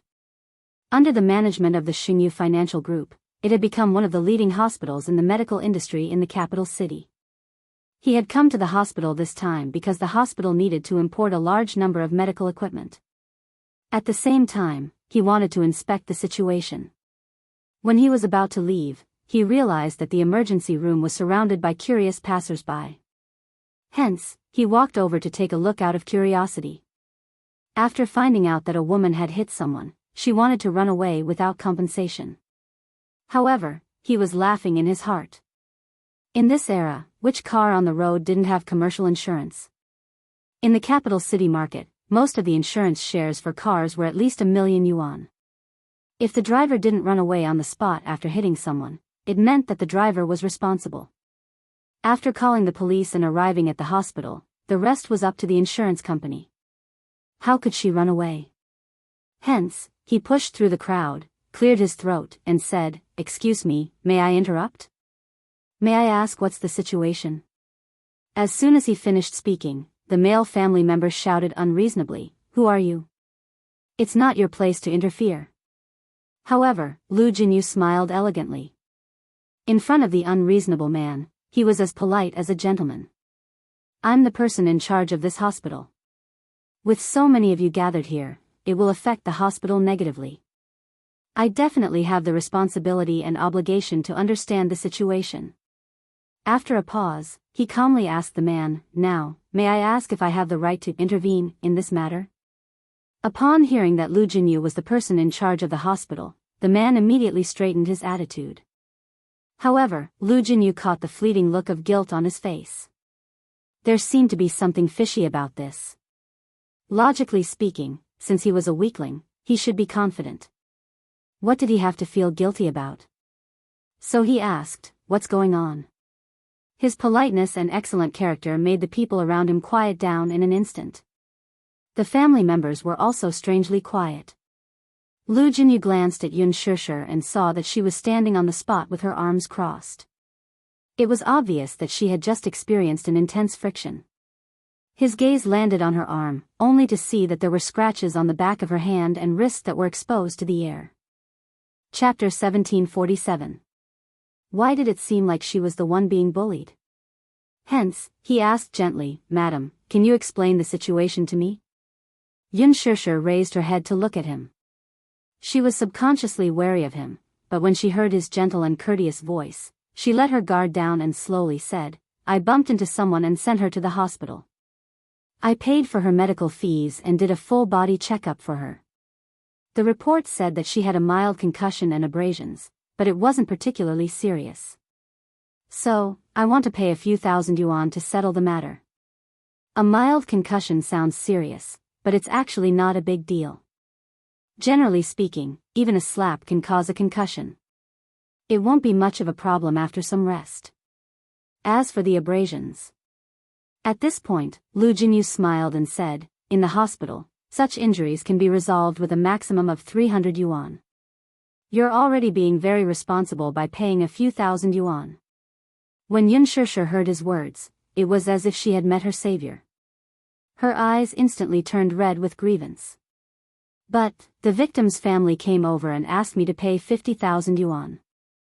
I felt that their request was too ridiculous and suspected that they were blackmailing me, so I said to call the insurance company and get them to settle it." Lu Jinyu asked, "Have you called the police?" When they heard that they were going to call the police, the family members suddenly became flustered. They looked at each other nervously.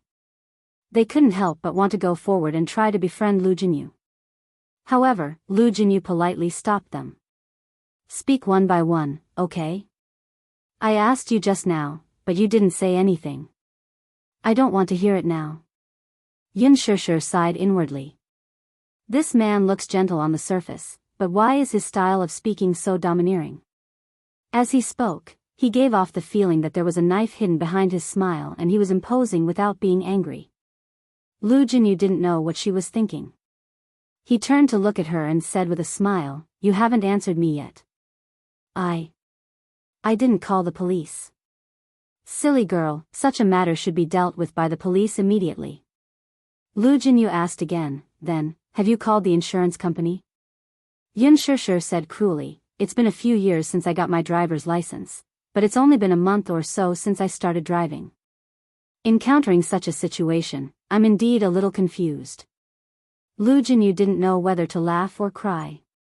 "Don't you know that sometimes, when you're driving on the road, it's not the car that hits someone, but the person that hits the car?" "What do you mean?" "What a silly girl.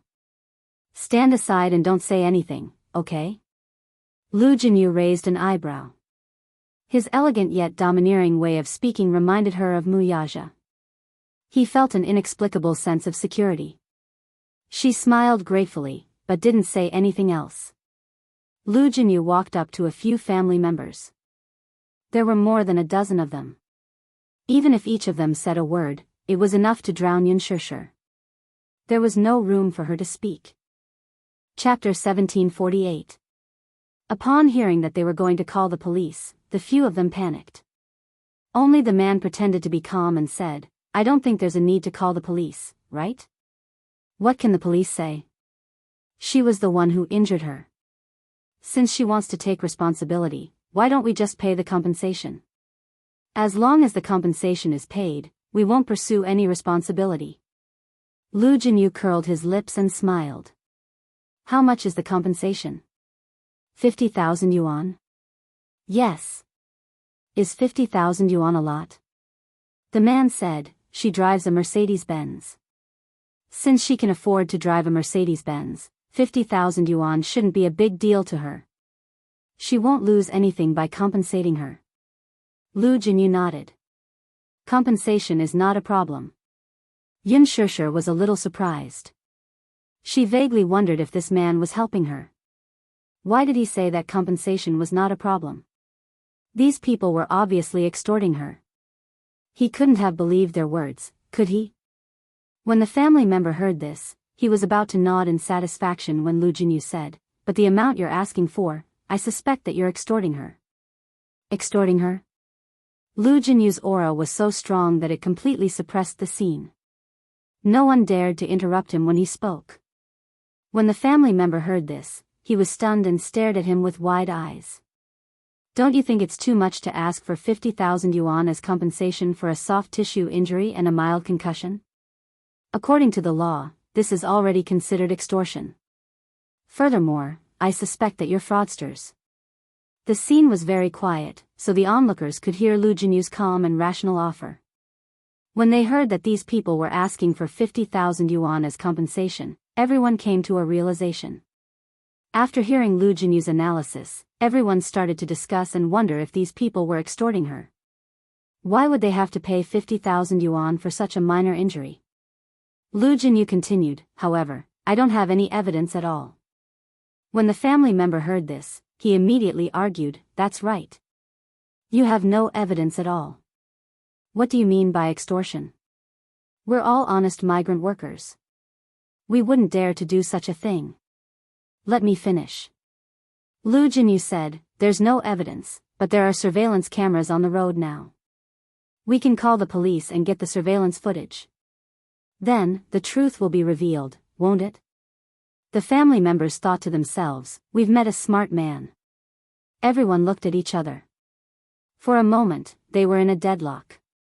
Lu Jinyu picked up his cell phone and called the police. When those people heard that he was calling the police, they wanted to escape. However, they were stopped by the security guards who came to maintain order. The police soon arrived at the scene. Since Lu Jinyu had called the police station attached great importance to it. Hence, a police officer led the team. When he saw that it was Lu Jinyu, he said respectfully, "Mr. Lu. Nice to meet you. May I ask?" Lu Jinyu briefly explained the situation to them. The police quickly understood the situation. After a brief understanding of the situation, they brought these people back to the police station to record their statements. Yun Shishir was also informed to go to the police station. Before she left, she walked up to Lu Jinyu and thanked him sincerely, "Thank you. If it weren't for you, I wouldn't know what to do." Chapter 1749. Yun Shishir nodded. "What's your name? To show my gratitude, I'll treat you to a cup of tea when we're free." Lu Jinyu agreed, "Sure." How could he reject a beautiful woman's invitation? Moreover, she was such a beautiful woman. In his heart, he thought that maybe he could also be like his boss and have the hope of getting naked. Hence, he said, "My surname is Lu, and my name is Jinyu. You can call me Jinyu." "Hello, Mr. Lu. Thank you so much for today. What about you?" Lu Jinyu's gaze landed on her face. "What's your name?" "Yun Shishir." Yun Shishir said generously. The next second, the smile on Lu Jinyu's face froze. "Yun what?" Yun Shishir's expression froze for a moment. "Yun Shishir." Yun Shishir, he couldn't help but be surprised. What a familiar name. That seemed to be the name of his boss's wife. Could it be such a coincidence? Lu Jinyu hesitated for a moment and decided to verify it. "Do you know Muyaja?" Yun Shishir was also stunned. "Yes." Lu Jinyu was speechless. After holding it in for a long time, he suddenly said, "Sister-in-law." Yun Shishir was confused by his sudden call of sister-in-law. She sized him up in confusion. "What, did you call me sister-in-law?" Lu Jinyu smiled helplessly. It seemed that his dream of breaking through his singlehood was shattered. After so many turns, it turned out to be his sister-in-law. It seemed that the world was really small sometimes. Yin Shishir was still in a daze. She asked curiously, "Have we met somewhere before?" "Ha ha ha. Sister-in-law, why are you so cute?" Lu Jinyu thought to himself. When he first saw this woman, his first impression was that she was a little clumsy and silly. She stood helplessly in the crowd like a punching bag who had been bullied. Her face was flushed red, and she was out of her wits. However, he didn't expect that after going around in circles, it was his sister-in-law. "Let's go. Sister-in-law, let me treat you to a cup of tea." Lu Jinyu put his arm around her shoulders intimately. Facing the intimate touch of the opposite sex, she avoided him in disgust. "You must have mistaken me for someone else. I'm not your sister-in-law. Muyaja is my elder brother. According to seniority, I should address you as my sister-in-law," Lu Jinyu said matter-of-factly. "Muyaja is your big brother?" "Yes." "What a coincidence." Yin Shishir looked a little confused. "What, coincidence?" "Haha. I'm a little surprised too. I didn't expect to meet you here." "Thank you. But forget about the tea, I still have to go to the police station later." "No need. If you go to the police station, it's just a procedure. I'll just let them file it." Lu Jinyu invited her into the car without any explanation. Along the way, Yin Shishir felt like she was in a fantasy. Why did she feel like a little white rabbit that was so easily abducted by a big bad wolf with bad intentions? When they reached the cafe, Yin Shishir was still a little skeptical. It was not until Lu Jinyu took out an engagement invitation from his briefcase that she believed him. She had personally written the invitation letter. After ordering a few cups of coffee, Lu Jinyu lost his cool and elegance. He couldn't hide the excitement on his face as he stared at Yin Shishir again and again. So, this was the legendary sister-in-law. She was very different from what he had imagined. Chapter 1750. If Yin Shishir knew what Lu Jinyu thought of her, she would probably not know whether to laugh or cry. Seeing that Lu Jinyu was silently sizing her up, Yin Shishir felt uncomfortable all over and smiled awkwardly. "Mr. Lu, you seem to be looking at me." "Mr. Lu?" Lu Jinyu was once again amused by how she addressed him. He couldn't help but tease her. "Sister-in-law, you don't have to be so formal. Just call me Jinyu." "Jinyu?" "Yes." "But..." Yin Shishir hesitated and pursed her lips. "Isn't this a little inappropriate?" "Why would it be inappropriate? Just call me that. Calling me Mr. Lu will inevitably make me feel distant." Lu Jinyu picked up his coffee cup and took a sip. His eyes were curved like two crescent moons, clear and charming. Unlike his previous cold and noble demeanor, the current him seemed very approachable. "You and my boss have been brothers for many years. We can be considered comrades who have fought together. We've been friends for so many years, so don't be so formal." Yin Shishir didn't argue and smiled slightly. "Okay." Lu Jinyu pursed his lips, but his smiling eyes were still sizing her up. Yin Shishir instinctively reached out and touched her cheek, thinking that there was something strange on her face. Seeing her actions, Lu Jinyu thought to himself that he had probably overstepped his boundaries by constantly sizing her up. Hence, he smiled politely and said, "Sister-in-law, Jinyu is being presumptuous. I shouldn't be staring at you like that." "It's okay.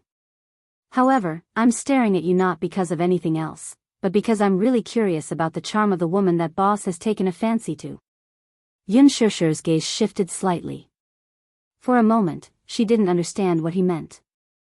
Lu Jinyu was afraid that her imagination would run wild, so he hurriedly explained, "Sister-in-law, don't misunderstand. Although it's a little presumptuous, I don't mean anything else. But... Sister-in-law, do you know? You're boss's first and only woman. At first, when I found out that boss was married, I was so shocked that my eyeballs almost popped out." Yin Shishir was amused by his funny words. She covered her mouth and laughed secretly. How can it be so exaggerated? How should I put it? In his impression, the boss was an ambitious person. He was cold-blooded and iron-fisted. His actions were swift and decisive. His abilities were extraordinary. Those who coveted his women would flock to him like a flock of ducks. I'm not exaggerating. The number of women who want to climb up the social ladder can line up from here to Paris. However, Boss has always been cold and aloof. In terms of women, he has never touched anything. Lu Jinyu had always been curious. Did Mu Yaja not have any physical needs? In his memory, his impression of Mu Yaja was that of a workaholic. Work, work. Apart from work, he was busy. When the Xingyu Financial Group was first established, he spent half of the year flying around the world. He was so busy that he didn't have any free time. Apart from work, Mu Yaja's occasional hobbies were probably to play billiards, golf, or go to the fencing gym to pass the time. This routine and hobbies. No matter how he looked at it, he suspected that he was middle-aged. He was only 28 years old, but he was like an old cadre. He didn't have the vigor of a young man at all. Chapter 1751. Back then, Lu Jinyu had also developed some mischievous interests. He deliberately hid his purpose and took Mu Yaja to the bar to hunt for women. The problem was that when they arrived at the bar, Mu Yaja was like an ice block. He just sat in the private room and drank silently, as if he had nothing to do with it. He silently watched the men and women in the bar dance without restraint. His cold expression was a stark contrast to the drunken demeanor of the people in the bar. From the private room he was sitting in, it was almost as if he was in two different worlds from the dance floor. One side was in full swing, while the other side was cold. Lu Jinyu thought to himself, Boss really doesn't know how to enjoy life. At such an occasion, he was not in a hurry to catch his prey.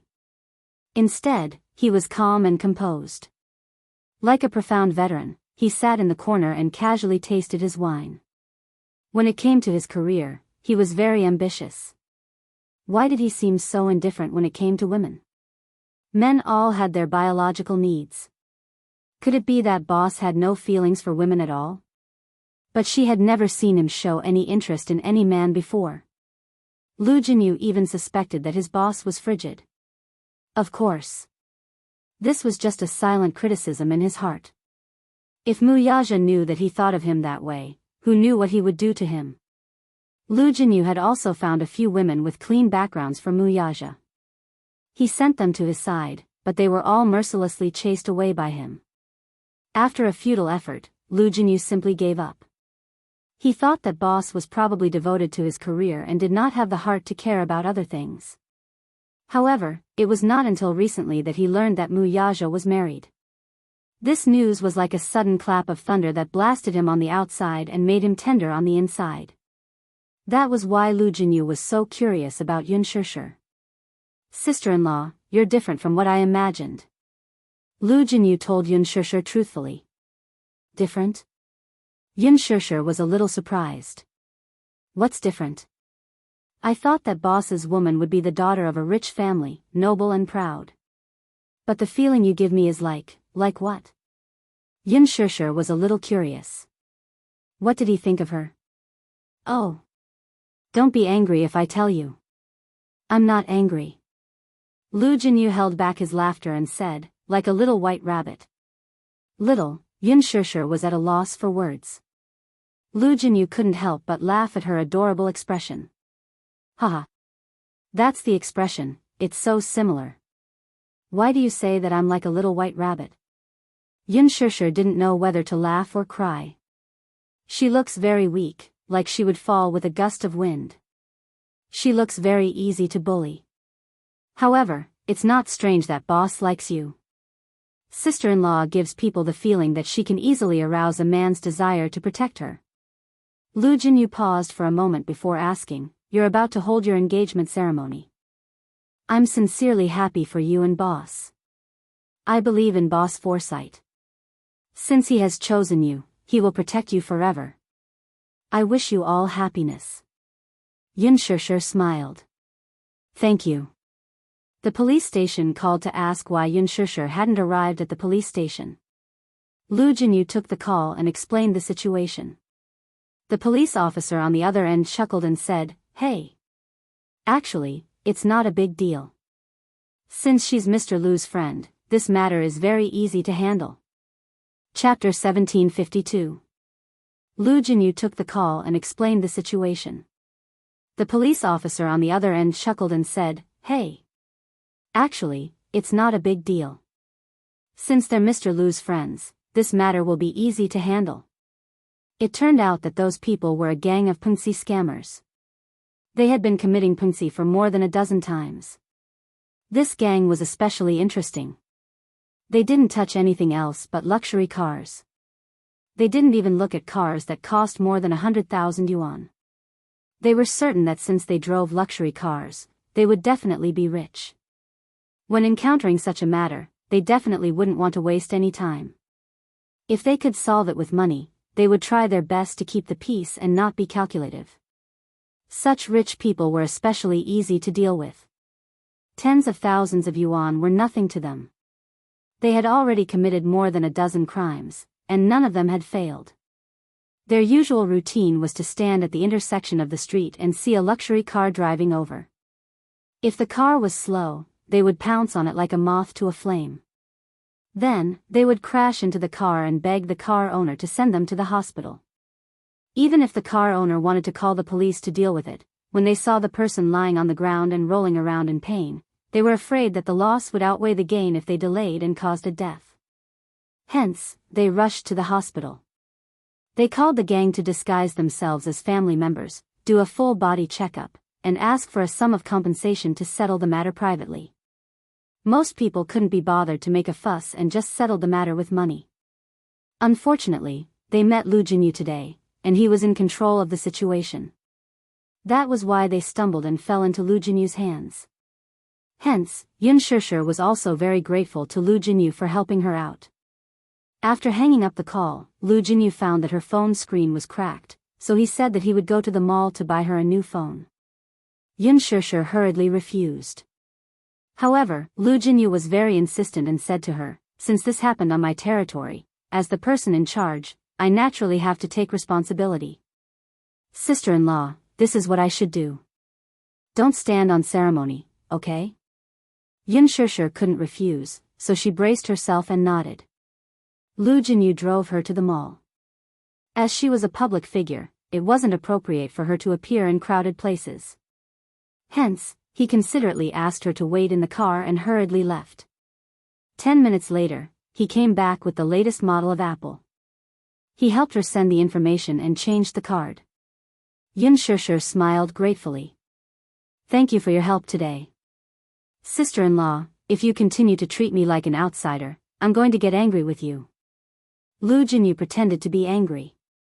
In the end, Lu Jinyu drove her home and got someone to drive her car back. Coincidentally, Mu Yaja returned home, and the three of them bumped into each other. When Mu Yaja got out of the car, he saw the car parked at the entrance of the villa. Lu Jinyu was holding Yun Shishir's hand and helping her out of the car.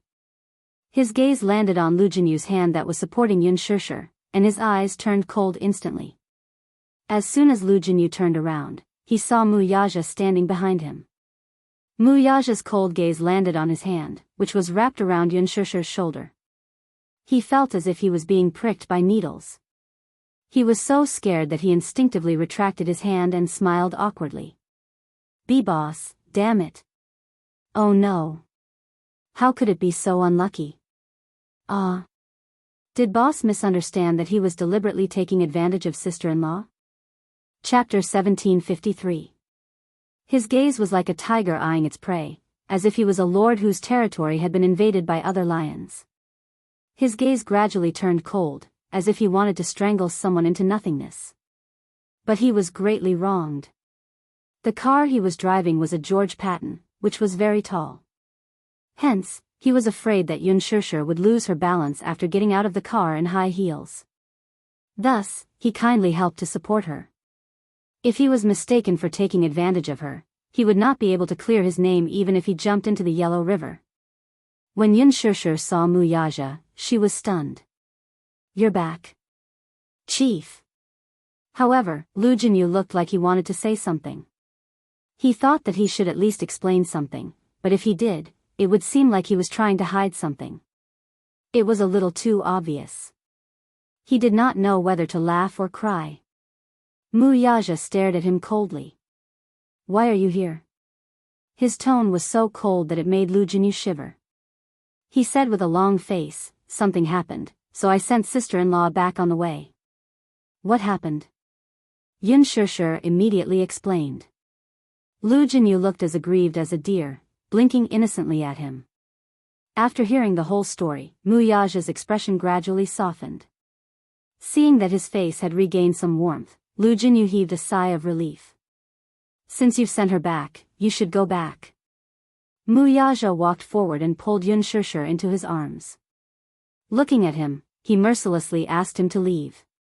Lu Jinyu felt as if a knife had been stabbed in his heart. Chief, I just arrived, and you're chasing me away? Aren't you going to ask me to stay for a cup of tea? You can drink tea anytime. We don't lack this bit of effort. Mu Yaja's tone was firm. When Lu Jinyu heard this, he could only give up. He nodded and smiled helplessly. All right. I won't ask you to stay. I'll leave first. After that, he said goodbye to Yun Shishir and drove away. Mu Yaja brought Yun Shishir into the house. As soon as he stepped through the door, he asked in a deep voice, why didn't you call me immediately after something like this happened? There was an inexplicable anger in his question. Even though she explained it casually, Mu Yaja's heart ached when he heard it. This stupid woman was so small. She was surrounded by so many people in such a situation. She was pointed at and bullied by so many people. She didn't know how helpless she was. She should have called him as soon as possible. As her man, the first person to stand up for her when she was in trouble wasn't him. This more or less made him a little angry. Yun Shishir saw that he seemed to be angry and knew that he was worried. She stuttered a little and replied, I might have been a little confused at the time. Confused?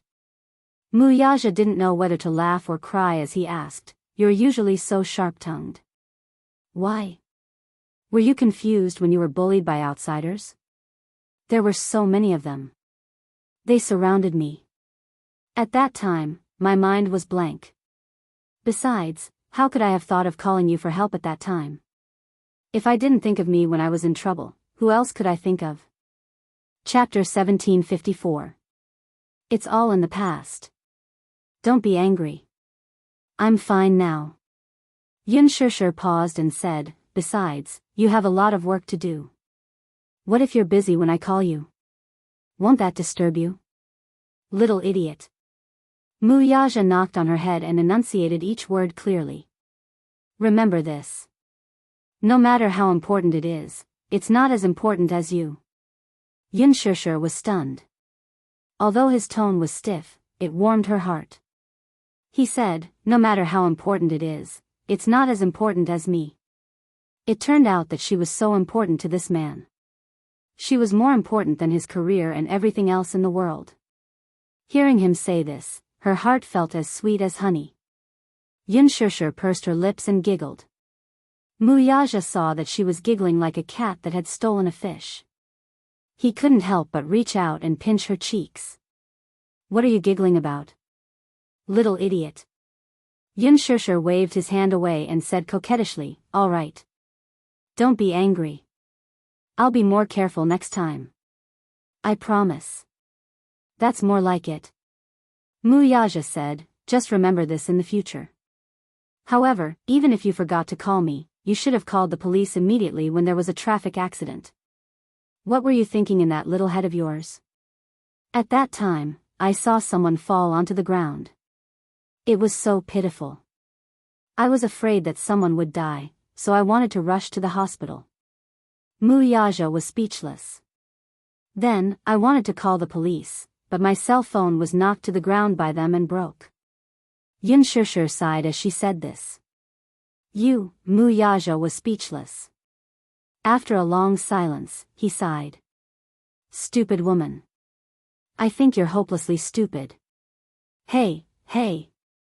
No personal attacks. How am I stupid? If I were stupid, how could I have given birth to such a smart baby like you? You inherited my excellent IQ genes. As for your IQ, please refer to Xiao Chen. Mu Yaja calmly stated the truth. Yun Shishir, was that really the case? Yun Shishir sniffed her nose as if she had suffered a blow. She was obviously provoked. Mu Yaja turned around and smiled. He suddenly raised his head and rubbed her hair. But, this is also good. Okay? Yun Shishir was confused. What's good about it? Mu Yaja said gently, it's better if you're a little stupid. She didn't know whether to laugh or cry. Do you like how clumsy I am? Yes. She was even more surprised. Why? Because you'll need me more if you're a little stupid. Mu Yaja gently caressed her cheeks. The love and tenderness in his eyes warmed her heart even more. He liked the feeling of being relied on by her all the time. In the past, he always felt that it was better for women to be a little smarter. But that was until he met her. He liked how clumsy she was. He liked how clumsy she was. When he looked at her, a strong desire to protect her grew from the bottom of his heart. He wanted to hold her in his palms, love her, and protect her. No one could covet her. It didn't matter if she was a little stupid. He would become her entire world. Even if this world was a dog-eat-dog world, he would use his own strength to stand at the top of the strong. He would build a city for her and protect her. Yun Shishir was touched and hugged his shoulders. Chapter 1755. So what? As Mu Yaja spoke, he inadvertently caught a glimpse of a scratch on her arm. His eyes darkened as he abruptly grabbed her hand and looked for her wound. He looked up and asked her, what happened? There were many scratches on her arm, wrist, and the back of her hand. Although the wounds weren't deep and were just scratches, it was obvious that someone had scratched them with their fingernails. Seeing this, his brows furrowed deeply. What exactly happened? How did you injure your hand? I was scratched by someone. Of course I can tell that it's a scratch. Mu Yaja sounded a little anxious. Who scratched you? It's those people. The police said that they were a group of scammers. When we were arguing at the hospital, they wouldn't let me go and scratched me. Mu Yaja's gaze instantly turned cold and his face darkened. Yun Shishir immediately said, it's just a scratch. It's not serious. How is the scratch not serious? What if they have germs on them? How can it be that serious? Yun Shishir was frightened by him. You're too careless. Don't come into contact with others when you're outside. Some people have germs on them that can be infected through wounds. These words were indeed not to scare her. Mu Yaja held her hand and pulled her to the sofa. He took the first aid kit from the shelf and opened it. He dipped some cotton in the medicine and started to clean her wound. Yun Shishir found it funny and helpless at the same time. This man was making a mountain out of a molehill. It was just a scratch. Why did he have to go to such lengths to apply medicine? However, she was still quite touched by his attentiveness and consideration. She sat quietly on the sofa while he knelt on one knee in front of her and carefully used the medicine to clean her wound bit by bit. Yun Shishir was naturally very pleased to let him serve her so condescendingly. She lowered her head to look at him. From her angle, she could just catch a glimpse of his drooping eyelashes. They were thick, long, and mesmerizing. She couldn't help but reach out and catch his eyelashes. Mu Yaja looked up at her. What's wrong? Your eyelashes are really long. It's so beautiful. Yun Shishir was in a good mood. When she smiled, she was as innocent as a child. Mu Yaja couldn't help but be infected by her smile. The corners of his lips couldn't help but curve into a light arc, and his mood also improved a bit. Yun Shishir laughed at him. Eyelash fairy. Mu Yaja, stupid woman. Other than these 3 words, he really didn't know what else to say. Furthermore, what did mascara spirit mean? Yun Shishir glanced at his face and knew that he definitely didn't know what the word meant. She kindly explained, "You don't understand the trend, right? Eyelash spirit means that the eyelashes have grown into a spirit." Muyaja, after applying the medicine for her, he reminded her, "Remember not to touch the wound. There are some areas that are bleeding." Yun Shishir glanced at him and smiled. "You're done applying the medicine?" She immediately assumed a dignified posture like an emperor. "Then you may rise." Muyaja, looking at his stern face, she really enjoyed the inexplicable sense of accomplishment when she teased him. Sometimes, this man was also very cute. Chapter 1756. Good hubby. Muyaja raised his eyebrows. These 3 words were very pleasing to his ears. Originally, he was unhappy when she teased him, but because of these 3 intimate words, the corners of his lips uncontrollably curled up. He pulled her into his arms and continued the kiss that he didn't get to enjoy just now. With his lips on hers, he suddenly asked in a deep voice, "What kind of wedding gown do you like?" Ah. It was such a sudden question that she was a little stunned.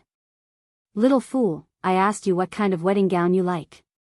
He thought that she didn't hear him clearly, so he controlled his temper and repeated it again. "Wedding gown. Why are you suddenly asking about this? You're going to wear it when we get married." Muyaja looked at her as if she was a hopeless fool. "Why? Don't you want to wear a wedding gown? Or do you not want to marry me?" "No." Yun Shishir blushed and refuted, "I didn't mean that.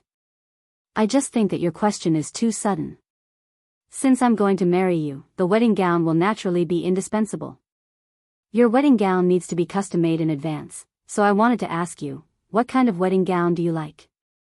Muyaja explained. "Is a custom-made one especially expensive? That's not something you should be thinking about. You just have to think about what kind of gown you like and what kind of gown looks good on you. After all, they were only going to get married once in a lifetime, so it had to be grand." He also hoped that on that day, she would wear the most beautiful wedding gown in the world and appear in front of him. Yun Shishir frowned. "Your question is too sudden. I haven't thought about it yet." She suddenly looked up and asked, "What about you? Do you have a wedding gown you like?" Muyaja couldn't help but laugh. "Stupid. I'm asking you. Why are you asking me instead? You're the one wearing the wedding gown, not me." Yun Shishir felt wronged. "That's true, but your opinion is more important. Although I'm the one wearing the wedding dress, I hope you like it." Muyaja smiled softly and teased her, "As long as you like it, I like it. I'm marrying you as a person, not a wedding dress." She didn't say anything, but her heart was filled with sweetness. "Let me think about it." In fact, she used to have many beautiful dreams for weddings. Her biggest hope was to dress up grandly and wear a beautiful wedding dress to marry the man she loved. But when the day really came, she couldn't say for a moment what style she liked. She hadn't studied it at all. There are a few types of wedding dresses. One type is Chinese, such as the qipao or the hanfu. It combines many elements of classical culture. Some are more retro, and some are more modern. The other one is Western style, but there are many styles of Western style wedding dresses. They are very complicated, and you will be dazzled by them. Yun Shishir was stunned by his words. "You seem to know a lot about wedding dresses." "Not really. But I went out of my way to find out more." Although he said that, she knew in her heart that he was paying special attention because of her. Yun Shishir's ears were a little red. Chapter 1757. There are Western-style wedding gowns. Some are retro and gorgeous, some are graceful and elegant, and some are noble and elegant. The custom-made wedding gowns will all be extremely luxurious. It all depends on what you choose. But as long as you wear it, no matter what style it is, I will like it. Women were naturally picky when it came to wedding gowns. No matter which woman it was, they all hoped to be the most beautiful bride in the world on their wedding day. Yun Shishir was no exception. But there were very few men who paid so much attention to the details of their wedding. There were also very few men who were so patient that they would go through every style of wedding gown. She remembered one of her colleagues. When she was nearing her wedding day, she excitedly took her fiancé to the bridal shop to choose a gown. However, she tried on one gown after another. She patiently tried on a few different styles of wedding gowns and asked her fiancé to make a judgment. But in return, her fiancé looked at her impatiently. He said, "It's just a wedding. Is there a need to go through such a complicated process? The wedding gown is just a formality. It's worn during the wedding. You won't wear it again after wearing it once. Is there a need to choose so carefully?" In front of so many people, her colleague felt so wrong that her eyes turned red. They parted on the spot on bad terms. If a custom-made wedding gown is expensive, there's actually no need to do so. "I think I look good in anything. What's important is that you like it, understand?" Mu Yaja emphasized this point. "There's no need to save money for me. It's only once in a lifetime. How can I let you suffer?" Yun Shishir smiled sweetly, but she felt as sweet as honey. She wanted to say, "Mu Yaja, how can you dote on me so much? You're going to spoil me so much that I don't know the immensity of heaven and earth and forget myself." But when the words reached her mouth, she swallowed them back down. Wasn't it a blissful thing to be doted on by someone? "Hence," she said, "actually, I like quite a lot of styles. I've seen a wedding dress show before, and I really like a Western-style wedding dress that incorporates classic Chinese elements." The wedding dress she had her eyes on was not a traditional Chinese dress. It was an off-shoulder wedding dress with a long hemline that reached the ground, like a charming lily in full bloom. The neckline and cuffs were designed with Chinese Su embroidery. It had both the elegance and romance of French and the unique charm and elegance of the East. It was very beautiful. "Since you have an idea, that's good. When the time comes, I'll contact a few wedding dress designers for you. You can tell them your idea and see how they design it. After the design is done, you only need to be responsible for choosing." They were going to custom make a wedding dress for her. Yun Shishir was so touched that she didn't know what to do. She just nodded with a silly smile. "All right." At night, she sorted out the invitations that she had yet to send out. Her gaze suddenly fell on one of the more exquisite invitations. On the name of the guest, she neatly filled in the two words, Gong Jia. Would he come to her engagement party? She really wanted to receive his blessings. At the thought of this, Yun Shishir picked up her cell phone and called Gong Jia. The call went through very quickly. "Shao Jia, where are you?" "Sis, what's the matter?" Yun Shishir said, "I have something for you." There was a moment of silence on the other end. Then, a cold voice came through. "Is it an invitation?" "Yes, it is." Chapter 1758. Upon hearing this, Yun Shishir couldn't help but feel a little disappointed. She had thought that this was an excuse for him not to attend the engagement ceremony. Hence, the loneliness in her heart was reflected in her tone of voice. "Shao Jia, are you still unwilling to attend my engagement ceremony?" After 15 years of separation, she cherished the sibling relationship that she had lost and regained. But at the same time, she also hoped that her happiness would be blessed by the person closest to her in the world. Gong Jia was as important to her as Little Munchkin. "Sis, I have something urgent to attend to in America. I just got off the plane and am not in the country." After a pause, Gong Jia continued, "As for the engagement ceremony, can you give me some time to consider it?" Gong Jia sounded a little helpless on the other end of the line. Yun Shishir was stunned for a moment. Then, she smiled a little dejectedly. "Shao Jia, I won't force you or make things difficult for you. Whether you come or not, I will reserve a place for you."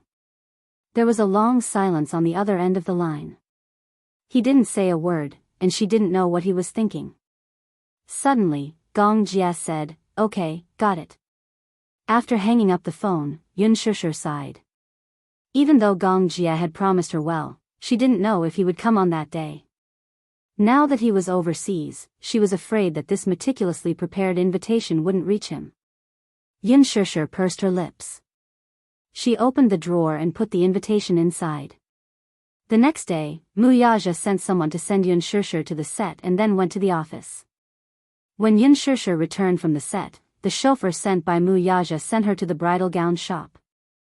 Lover, a professional custom-made gown. Even though it was just an engagement ceremony and there was no need to wear a wedding gown, this gown was still necessary. Muyaja had left the meeting early and was waiting for her in the shop. He had considered things more thoroughly, so he had arranged things very carefully. As soon as Yun Shishir stepped into the store, she was invited into the VIP room by the manager of the dress hall. First, she was measured. After taking the measurements, the manager was surprised and exclaimed, "Miss Yun, your figure is the golden ratio. A figure like yours is a classic clothes hanger. You can do any style of gown." For a moment, she could not tell if he meant what he said or if he was just being polite, so she replied politely, "He. You flatter me." "I'm not flattering you. I'm speaking from the bottom of my heart. When we make custom-made gowns, we pay the most attention to the proportion of the body. The more perfect a person's figure was, the better they looked in clothes. The fewer restrictions there are." At the side, a few shop assistants also surrounded her and took some measurements for her. For example, the size of the wrist, the size of the shoulder, the size of the shoulder. Lover was a famous custom-made gown shop in the capital. Many celebrities and socialites chose their gowns from this shop. The reason why they were so famous in the industry was because of 3 words: exquisite, exquisite, and exclusive. Every gown was handmade and the size were exactly the same. Even the slightest mistake of 0.1 millimeters was not allowed to happen. Hence, the gowns made by this shop never failed to fit. They were all custom-made. Chapter 1759. There was only one ready-made dress per design. Once the customer picked the dress, it would no longer be sold. Among the upper-class socialites, including the A-list celebrities in the entertainment industry, no matter if they were attending important business events or public events, walking the red carpet, or filming a blockbuster, no one would be indifferent to wearing the same dress as another person. It would be quite embarrassing. It was not scary to wear the same dress, but it would be embarrassing to see who was uglier. In order to avoid such embarrassment, everyone would want to wear the only custom-made dress. Therefore, it could be said that every dress from Lover was custom-made and one of a kind in the world. Of course, the price of the gowns in this shop was naturally not cheap. After taking measurements, Yun Shishir walked out of the shop. She saw Muyaja sitting on the sofa and flipping through the album. She walked over and sat beside him to take a look. She saw that he was holding the works of Lover's top designers. Some of them were concept drawings, while others were samples that had already been made. Of course, the so-called album was different from the pictures that could be found on the internet. The concept drawings were all meticulously designed, polished, harmonized, and rendered. Every detail was vividly displayed. As for the final product, every detail, including the design of the cuffs, collar, and waist, was accurately photographed in high definition. It was for the customers to read carefully. As for the fabric, there were some samples at the end of the album so that the customers could feel the texture with their own hands and choose the material that they liked. There was a thick stack of album in front of Muyaja. It was very thick and very heavy. Yun Shishir held the album in her hands. It was so heavy that she frowned. "Did you pick anything?" She looked up and asked him as she flipped through the album. Muyaja frowned and shook his head. He was picky and paid attention to details. Originally, he did not want to participate in the process of choosing the dress. However, she said that she hoped that he would like the dress that she wore. Since that was the case, he would personally participate in the process of choosing the dress. Since he entered the shop, he had already flipped through 3 albums. However, there were only a few designs that he liked, but he was not satisfied with any of them. Among the few models that he liked, there were also many details that he was not satisfied with. However, they weren't in a hurry. If there wasn't anything they were satisfied with, they could continue to choose. There had to be one that both of them liked. If there really wasn't any, it wouldn't be a problem to get the designer to rush out the design. After Yun Shishir sat down, the manager led a few designers over. Yun Shishir was not a professional when it came to choosing a wedding dress, so the manager specially brought a few designers to explain to her. Formal attire might seem simple, but when it was worn on the body, the first thing that was important was its beauty, the second was its material, and the third was its comfort. Some low-quality gowns did not fit well. Some people with sensitive skin would have an allergic reaction when they touched some low-quality fabric. A few designers flipped through the album and showed it to her and Mu Yaja as they explained it in detail.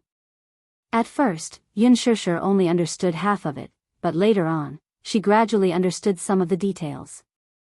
Finally, after some discussion, the two of them decided on a set of formal attire. Chapter 1760. A red Chinese-style gown was more festive. On this point, the two of them were surprisingly in agreement. However, this gown was not a classic one. It was stylish and beautiful. Yun Shishir took a liking to it at first glance. Mu Yaja gave the manager a deadline. As the date of the engagement was approaching, the gown had to be made as soon as possible. The manager repeatedly promised that the gown would be delivered before the engagement under the condition that the quality and quantity of the gown were guaranteed.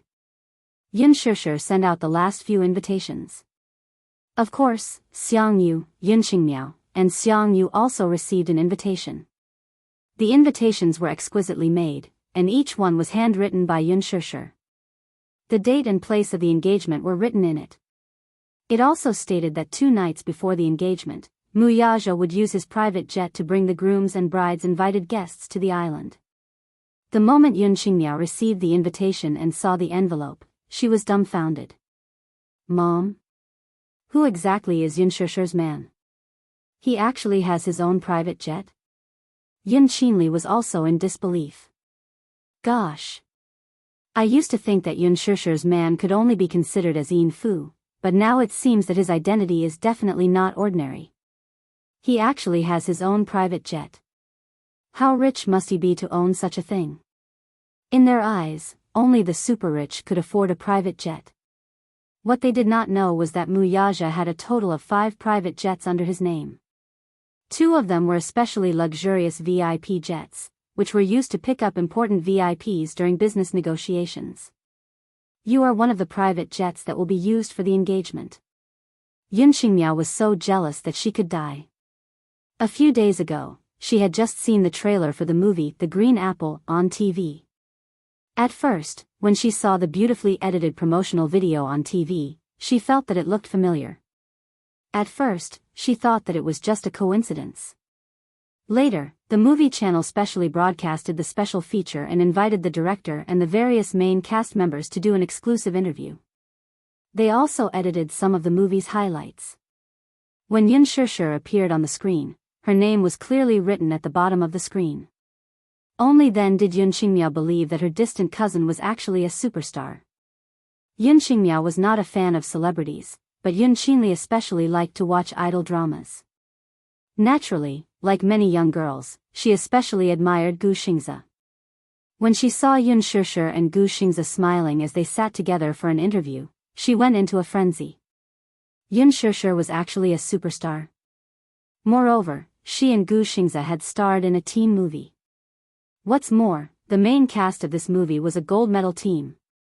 Not only that, when she searched for Yun Shishir's name, a few topics popped up. Surprisingly, one of them was a popular reality TV show, The Love Diary. She stayed up all night and watched all 3 episodes of the show. For 3 whole days, she could not sleep in peace. She was excited. She was excited. She was excited because she did not expect that her beloved idol would be so close to her one day. Chapter 1761. Yun Qinli especially wanted Gu Xingze's autograph. If there was a chance, she could use Yun Shishir to get to know Gu Xingze in person. This was something she dared not even dream of. If she could use Yun Shishir to enter the entertainment industry, would she not be able to get closer to her idol? Yun Qinli was so delusional that she did not even have the mood to look for a job. All she wanted was to find an opportunity to enter the entertainment industry. Yun Qingmiao, on the other hand, did not chase after celebrities, but unlike her sister, she harbored another thought in her heart. It turned out that Yun Shusher's fiancé was so rich. Not only was he handsome and tall, but his family background was also so superior. How exactly did Yun Shusher manage to hook up with such a perfect man? If she had such a boyfriend, she would wake up laughing even in her dreams. Xiang Yu, on the other hand, did not pay attention to these. The only thing she was concerned about was that since Yun Shusher was a celebrity and had such a rich fiancé, her family background should be extremely superior. She was focused on scheming. If she could hook up with Yun Shusher's family, given her relationship with Yun Shusher, they could be considered distant cousins. With such a rich cousin, she would not have to worry about glory and wealth for the rest of her life. In short, the three mother and daughter each had their own ulterior motives and different ambitions. Yun Qinli gave Yun Shusher a call and indirectly asked her how she could enter the entertainment industry and become a celebrity like her. How could Yun Shusher not understand the hidden meaning in her words? Alas, she was too busy preparing for the engagement, so she did not have the time to care about her. She gave a perfunctory reply and did not say much more. Yun Qinli was not discouraged, though. She thought to herself that she would discuss this matter with her after the engagement ceremony.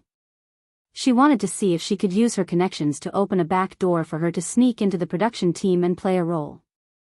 Who knew, she might become famous overnight. There was no telling. She might even become more famous than Yun Shusher. Yun Qinli was so delusional that she could not settle down for a few days. The engagement ceremony was held on an island because Mu Yaja had considered many aspects before making this decision. Firstly, there was a castle on the island. After fetching the family and friends, the 2-day and 2-night celebration banquet would be relatively convenient, and there would be a private jet to shuttle them back and forth. More importantly, his wife had always dreamed of having a beach wedding. She had never mentioned these dreams but had written them down in her diary. He took a glance at it and memorized it in his heart. Although it was just an engagement ceremony, it was still a dream come true. He hoped that the engagement ceremony would be grand, but at the same time, it had a confidential atmosphere. There weren't many guests, but they were all important guests with deep connections. If they held an engagement ceremony on an island, not only would they not be disturbed, they could also ensure the safety of these guests. One had to know that many of the invitees to the engagement banquet were international politicians, even aristocrats and celebrities. They were the leaders of various countries. In 2 weeks' time, the arrangements on the island were completed. Mu Yaja had invested a lot of manpower and energy in this aspect. Chapter 1762. His personality dictated that as long as he was involved in something, he would naturally strive for perfection and strive for perfection. He did not like things with flaws, not to mention this was such an important moment in his life. He would not allow any mistakes in any part of the process. On the day of the wedding, he even sent out strict security. Even though it was on an island, he had to be alert to any possibility of an emergency. The venue was heavily guarded. Without an invitation, no one could enter. 2 nights before the engagement ceremony, Yun Shusher was suddenly so nervous that she could not sleep well. Mu Yaja had already flown to the island. The next day, he would send out a private jet to pick up all the guests. As for her, as the bride-to-be, another private jet would be sent to pick her up. She could not help but be curious and asked why. Mu Yaja mysteriously said, "You are my fiancé." Of course, you have to maintain a sense of mystery. Yun Shusher was amused by him and did not know whether to laugh or cry. Lying on the bed, she tossed and turned restlessly. Hugging the pillow, she recalled everything that had happened between her and Mu Yaja ever since they met. Every scene flooded into her mind, but it gave her the illusion that it was a lifetime ago. Fate was unpredictable. Perhaps she was born lucky to have met him and used up all her life's luck. When they first met, he was her employer. What about her? She was merely his surrogate mother. When they first met, they were still strangers. Then, she gave herself to him without any reservations. Out of helplessness, that was also the lowest point of her life. However, at that time, she did not expect that the man she was so afraid of that night would actually be her husband in the future. Fate was something that could not be explained clearly. However, fate was like this. If there was a slight mistake at every step, they could miss each other. Yun Shishir was sincerely grateful that they were able to come this far. The engagement ceremony was imminent. Yu Yu and Xiao Yichen were also excited. Xiao Yichen complained that he wanted to be the microphone, but Yu Yu rejected him. Idiot. It's an engagement party, not a wedding. There's no need for a flower girl. Mommy is not wearing a wedding gown. When Xiao Yichen heard this, he started chattering again. I thought it was a wedding. When is Mommy and Daddy's wedding? Yun Shishir smiled. I haven't decided on a date yet. Why, Xiao Yichen, are you that impatient? Xiao Yichen said matter-of-factly, of course. All I want is to see the day Mommy marries Daddy. Why? Because on that day, Mommy will definitely be very happy. I want Mommy to be happy. Xiao Yichen's words made Yun Shishir's heart feel sweet again. Yu Yu said coldly from the side, this bewitching potion is really good. Humph. Even if Mommy gets married, Mommy will still love me the most. You're not allowed to steal my Mommy. Xiao Yichen pouted and said, what do you mean I can't snatch your Mommy away from you? Mommy is also mine. It's also mine. The two little guys did not agree and started to pinch each other again. Each of them hugged one of Yun Shishir's arms and acted coquettishly. Yun Shishir did not know what to do, but she did not know whether to laugh or cry. With two children at home, she really could not have a moment of peace. The next day, Muyaja's private jet arrived as scheduled. Yun Shishir and the two little guys boarded the same jet. The other jet was specially used to pick up the guests from both parties. There was something that had to be mentioned. Chapter 1763. His consideration was that the guests invited by the man were all wealthy and respectable. He was afraid that the mother-daughter trio would say something inappropriate regardless of the occasion, which would embarrass everyone in public and embarrass them. He did not want to ruin Yun Shishir's important moment at such an important occasion. However, he still invited them. If he did not invite them, it would not be right. If word got out, people would gossip. In the end, it was Muyaja who spoke. It was not a problem to invite them. At most, they would be separated from some important guests in two cabins. During the engagement party, they would be arranged as far away as possible. Muyaja also knew that Xiang Yu and her daughter were not good people. They did not know how to control their words. But if he did not invite them, it would not be right. Hence, he made such arrangements. Yun Shishir invited a few friends. Among them, those who were on good terms with her colleagues were invited. Xiao Shui, who was her best friend and future bridesmaid, was also invited. As for Jiangli, she was the only one who was invited among all her classmates. The rest of them were all close friends of his. When it was time to board the plane, Xiao Shui was used to such situations, so she remained calm. Jiangli, on the other hand, was completely shocked. When she was traveling, she had also taken a plane, but she had never been on such a luxurious plane. The solid wood seats, the luxurious decor, and the luxurious furnishings in the cabin all showed the style of a noble. She even dared not sit down. More importantly, the guests invited by the groom were all dignified. Some of them had even been seen on important international news. They seemed to be very influential. There were bodyguards wearing sunglasses 3 meters away from them. They did not allow outsiders to get close.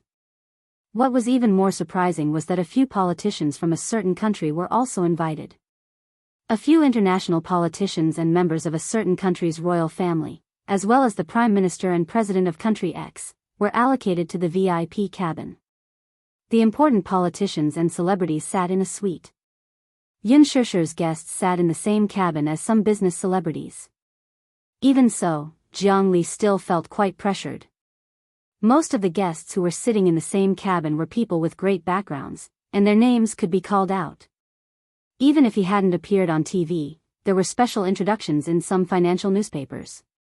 One of them seemed to be the CEO of a large corporation. All the famous people on the Forbes list were among them. Sitting among them, she could not help but feel the aura of these big shots in the business world. It was as if Mount Tai was pressing down on her. It was so oppressive that she could not breathe.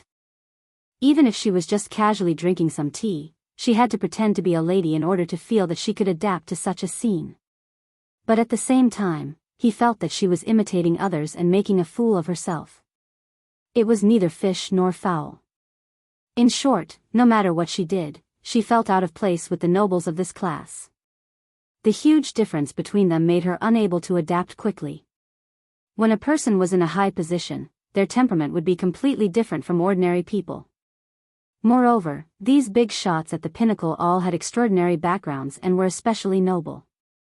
Jiang Li resisted the urge to scream and sat in the same place, trembling with fear. She held Xiao Shue's hand tightly. She had not seen Xiao Shue for a long time. The reason she was invited this time was because they were classmates. After all, they had been classmates for 4 years. Jiang Li had been good to Yun Shishir, and Yun Shishir was grateful to her. Therefore, she made an exception and invited her from among her classmates. Chapter 1764.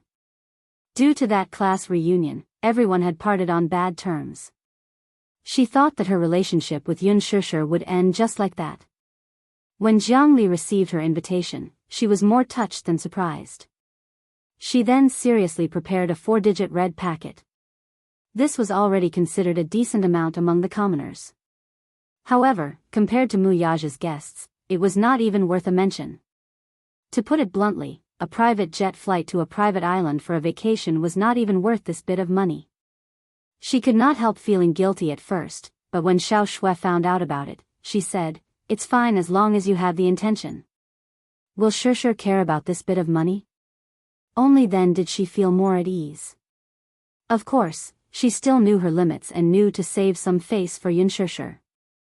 Even though she was shocked, she still pretended to be calm in the face of such an occasion. Yun Yecheng and Yun Yeho were dressed especially well for the engagement ceremony. They had prepared 2 suits, but when they boarded the plane and saw the various celebrities in the cabin, they could not help but feel a little oppressed. This feeling was indescribable. It could only be said that their status was still in a different world from Mu Yaja's social circle. Because of this, he could not help but feel worried for Yun Shishir. Since ancient times, marriage was about matching the social status of the 2 families. Of course, it did not mean that the 2 families had to be of the same status, but at the very least, it could not be so different. One was a commoner while the other was from the upper class. The difference between them could not be summed up in a few words. He was afraid that Yun Shishir would inevitably suffer after marrying into the Mu family. Most of the rich and powerful would not fancy Yun Shishir's family background. This was what he was most worried about. In the end, due to his nervousness, Yun Yecheng had no choice but to bring his younger brother to the same cabin as Xiang Yu and her daughter. The moment Xiang Yu saw Yun Yecheng, she hurriedly pulled him to the side and said, "Brother Cheng, you're here. You're being a little unkind in this matter. How could your daughter be so capable to hook you up with such a rich husband? You've been hiding it from us all this time." Yun Yecheng was stunned. Xiang Yu couldn't help but ask, "What is the background of Shishir's fiancé? From the looks of it, they've even sent out a private jet. You must have a lot of money, right?" Yun Yecheng knitted his brows in disgust at her question. "I don't care about Shishir's fiancé's family background. I only care about whether he loves Shishir, whether he dotes on Shishir, and whether he treats Shishir well. I don't care about anything else. How can this be?" But Xiang Yu didn't agree. "He is your son-in-law. You don't even know him well. Why do you care about him?" Then, she guessed mysteriously, "I think his background is not simple. How could he afford such a luxurious private jet if he wasn't a billionaire?" "Brother Cheng. If you ask me, Shishir is really not bad at all. With her finding such a rich husband for you, you won't have to worry about your wealth in the future." Chapter 1765. Yun Yecheng gave her a lukewarm smile and glanced at her expressionlessly. I don't care about these things. Sure, being able to find a man who loves her and their children being able to spend the rest of their lives together is the most important thing. Everything else, be it rich or poor, is secondary. Sigh. Look at you. You have the life of luxury, so why are you so unappreciative? She was exasperated at his failure to live up to her expectations. Yun Xingmiao, who was curious, also came forward and inquired, Uncle, Sure is really lucky. She can find such a handsome and rich husband. One can't be too worldly when looking at things and people. When two people are together, the most important thing is their feelings. Other material conditions are not important at all. Yun Yecheng did not take this matter seriously. He had never thought of the glory and wealth he could enjoy in the future if Yun Shishe and Mu Yaja were together. To put it bluntly, if Yun Shishe led a good life, he was willing to work harder for the rest of his life. That was what he really thought, and that was what he did. After returning to the capital, he immediately found a job to take care of Yun Yeho while working. While he still had some stamina, he could work a job and earn some money to reduce her burden. Alas, neither Xiang Yu nor Yun Xingmiao thought the same.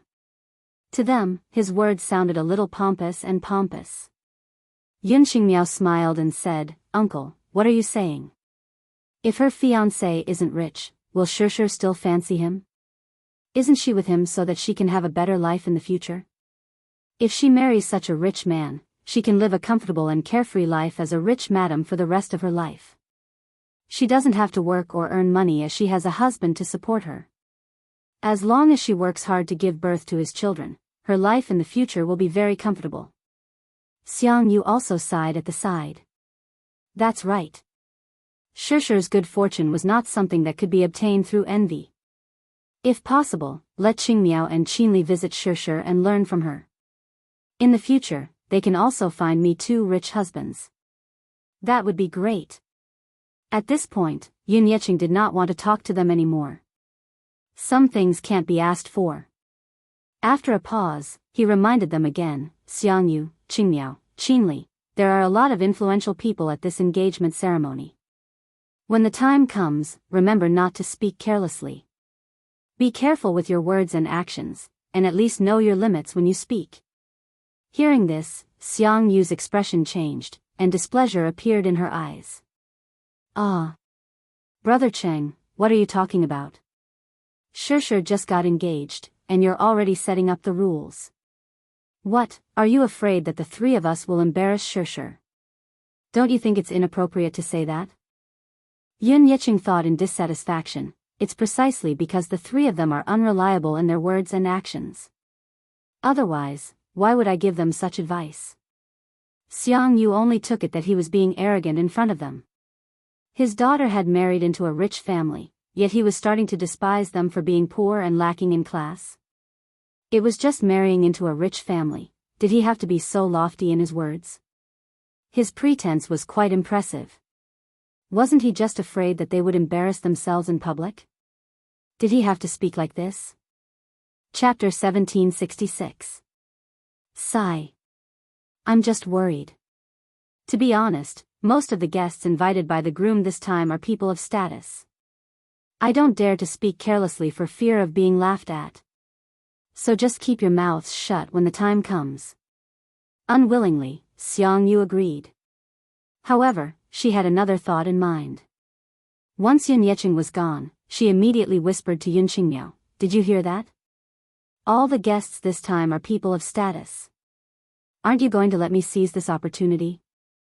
Although Yun Xingmiao pretended to be calm on the surface, she could not hide the excitement in her heart. She held her mother's hand tightly, clearly at a loss for what to do. Mom. In that case, are all the people who came to the wedding banquet this time influential people? Her mother snorted. What do you think? Most of them are either rich or powerful. Didn't you hear what your uncle said earlier? He said that many of the guests at this engagement party are people of status and influence. He. Shishe's fiancé is so influential that he even owns several private jets. How can the guests he invited be third-rate people? Yun Xingmiao was elated to hear that, but she was full of expectations for the upcoming engagement party. She longed to meet a person of status and power like Mu Yaja. He was tall, handsome, and powerful. Most importantly, he seemed to have inexhaustible wealth. Perhaps it was because he was used to living a hard life. He had never enjoyed a good life since he was young. When he was young, he went to work in the factory. In the electronics factory, day after day, year after year, he worked 12 hours a day and only had 2 days of rest a month. Yet, he could only earn a salary of a little more than 3,000 yuan. At first, she was quite satisfied with this salary. 3,000 yuan was considered a good income in the countryside. However, there was no harm in comparison. When she followed her mother into this bustling metropolis, she saw real estate with an average price of tens of thousands, luxury cars that easily cost hundreds of thousands, mobile phones that cost a few thousand, luxury goods that cost tens of thousands, bags, lipsticks, cosmetics. To her, almost everything was full of impactful temptation. She suddenly felt that a monthly salary of 3,000 yuan was nothing.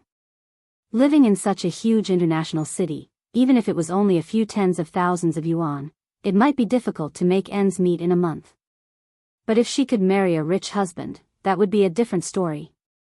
She could also afford to drive a luxury car, live in a villa, buy Hermes bags that cost hundreds of thousands, and buy high-end cosmetics.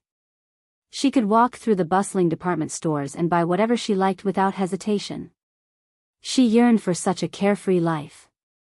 Therefore, she was extremely envious of Yun Shusher. However, it was important to know one's own limitations. Yun Xingmiao was well aware that her looks could not compare to Yun Shusher's. Perhaps it was hard to meet a man as noble as Mu Yaja, but she did not have to be too handsome or tall. As long as he had money, power, and could satisfy her material needs, that was enough. Speaking of which, this was all thanks to Yun Shusher. If she had not been invited to her engagement party, she might not have had such an occasion and opportunity to try her luck. Chapter 1767. After she arrived in the capital, she caught up with the latest trends. She used communication devices and even learned how to use Weibo. She followed Gu Xing's account on Weibo and saw a lot of intimate interactions between him and Yun Shusher. She was very excited. It seemed that the two of them had a good relationship. While she was jealous, she was also looking forward to seeing if Gu Xingza would attend the engagement party. If he did, she wanted to sit next to him. Even if she could only look at him from a close distance, she would be very satisfied. Of course, these were just wishful thinking. If he did not show up, then she would only be disappointed. However, Yun Xinli was destined to be disappointed this time. Yun Shusher did not invite Gu Xingza. Actually, she had wanted to invite Gu Xingza, but she gave up the idea after considering Mu Yaja's feelings. If he didn't like someone, she would consider his feelings and keep a little distance. Yun Shusher's plane arrived at the island first. After the plane landed on the tarmac, bodyguards escorted her all the way to the castle. However, the interesting thing was that after she got into the car, the bodyguard covered her eyes. While she was feeling uneasy and suspicious, the bodyguard said that it was the boss's idea. The boss was probably referring to Mu Yaja. What was this guy trying to do by pretending to be mysterious? Yun Shusher was puzzled, but she did not say anything and allowed them to cover her eyes. When she got out of the car, she was carefully led into the castle. Just as she entered the castle, the crisp sound of high heels hitting the marble floor reminded her of where she was. "Can I take it off now?" she asked softly. She could not see anything in front of her and this made her feel very uneasy. The cold and respectful voice beside her said, "Sorry, please wait for a moment. Follow me upstairs." Suddenly, he reminded her, "Be careful of the stairs." With the help of the bodyguards, she was led all the way to the 4th floor. In a daze, she did not know how many flights of stairs she had taken. Finally, she stopped in front of a door. After the bodyguard sent her into the room, he quietly retreated, closed the door, and left. Yun Shusher waved her hands in the air for a long time before she took off the blindfold in a daze. However, when she opened her eyes, she was instantly mesmerized by the luxurious and elegant decor in front of her. Inside the huge room, the ceiling was more than 5 meters high. As far as the eye could see, the richly ornamented beams and painted rafters were luxurious and elegant. The unique retro and luxurious style of European medieval royalty was fully reflected. There were bright floor-to-ceiling windows and an arched door decorated with holy flowers. Past the arched door was the bedroom. There was a princess bed that was 2 meters wide and 3 meters long. The pink curtains were gently swaying, half-closed. Above her head, there was a complicated and beautiful crystal chandelier, elegant and beautiful paintings, an exquisite dressing table, and a high-quality solid wood wardrobe, all of which were luxurious. Everything in front of him was something that could only be seen in movies. But now, it was happening right before his eyes. She still remembered a fairy tale movie she had watched when she was young. The female lead was a royal princess who lived carefree in a dreamy castle manor. Every day, she would wake up in a luxurious princess room like the one in front of her. This was the princess room of her dreams. This was the real princess room. Chapter 1768. Yun Shishir was pleasantly surprised as she walked to the floor-to-ceiling window. Through the clear window, she could see the vast blue ocean, the spotlessly white beach and the seagulls circling around in the air. The tender green lawn had already been decorated. From this position, she could see the back garden of the castle. The fresh flowers were in full bloom and it was a beautiful sight to behold. This wasn't the first time she had come to this castle, but the scenery that she saw the previous time was completely different from this time. It looked like a certain man had put in a lot of effort to redecorate the castle according to her dreams. It was too beautiful. It was really too beautiful. If she could, she really wanted to live here for the rest of her life. How blissful would that be? She loved the boundless blue ocean and spotlessly white beach the most. This was the fairy tale wonderland of her dreams. Yun Shishir clutched her chest as her heart was beating like thunder. Everything in front of her gave her a huge surprise. A pair of arms suddenly hugged her from behind. Following that, she was pulled into an embrace from behind by a strong arm. The man's unique magnetic voice was close to her ear as it sounded, "Do you like it?" Yun Shishir raised her head abruptly and met with Muyaja's deep and charming eyes. She smiled, but it looked like she was crying yet not laughing. "I like it. I like it so much." Yun Shishir turned her head back to look out of the window, but she still couldn't regain her senses. "Did you prepare these for me?" She found it hard to believe and felt as if she was in a dream. Muyaja, however, rubbed her nose affectionately. "Who else could it be?" "You." Yun Shishir was touched by his meticulousness once again. This man, how could he be so meticulous? Also, was he a roundworm in her stomach? Why was it that he always seemed to be able to guess what she was thinking? How did he do it? "It's good that you like it." Muyaja saw the corners of her lips curled upwards and he couldn't help but reveal a gratified smile. Earlier on, he was even a little nervous. He, who had always been the one to decide life and death in the midst of bloody storms, was actually a little nervous at this moment. He was secretly angry at himself, but at the same time, he was careful, afraid that she would not like it at all. Now, seeing the yearning in her eyes that she didn't hide at all, his heart finally calmed down. Yun Shishir was about to say something when someone knocked on the door. Muyaja said, "Come in." The door was opened from the outside and several elegantly dressed designers walked in with a set of gowns. "Chairman Mu, the gown is here. Would you like Miss Yun to try it on?" that person asked. Muyaja looked at her. "Give it a try?" "Yes." "Miss Yun, please try it on. If there's anything you're not satisfied with, we'll immediately send someone to rectify it overnight." Yun Shishir nodded and cooperated. "Okay." Several designers sent Yun Shishir into the cloakroom, drew the curtains, and tried on the clothes for her. Muyaja was waiting on the sofa outside. After changing into the gown, it took a long time for styling. A beautiful gown naturally had to be matched with beautiful makeup to look even more outstanding. However, he also waited patiently.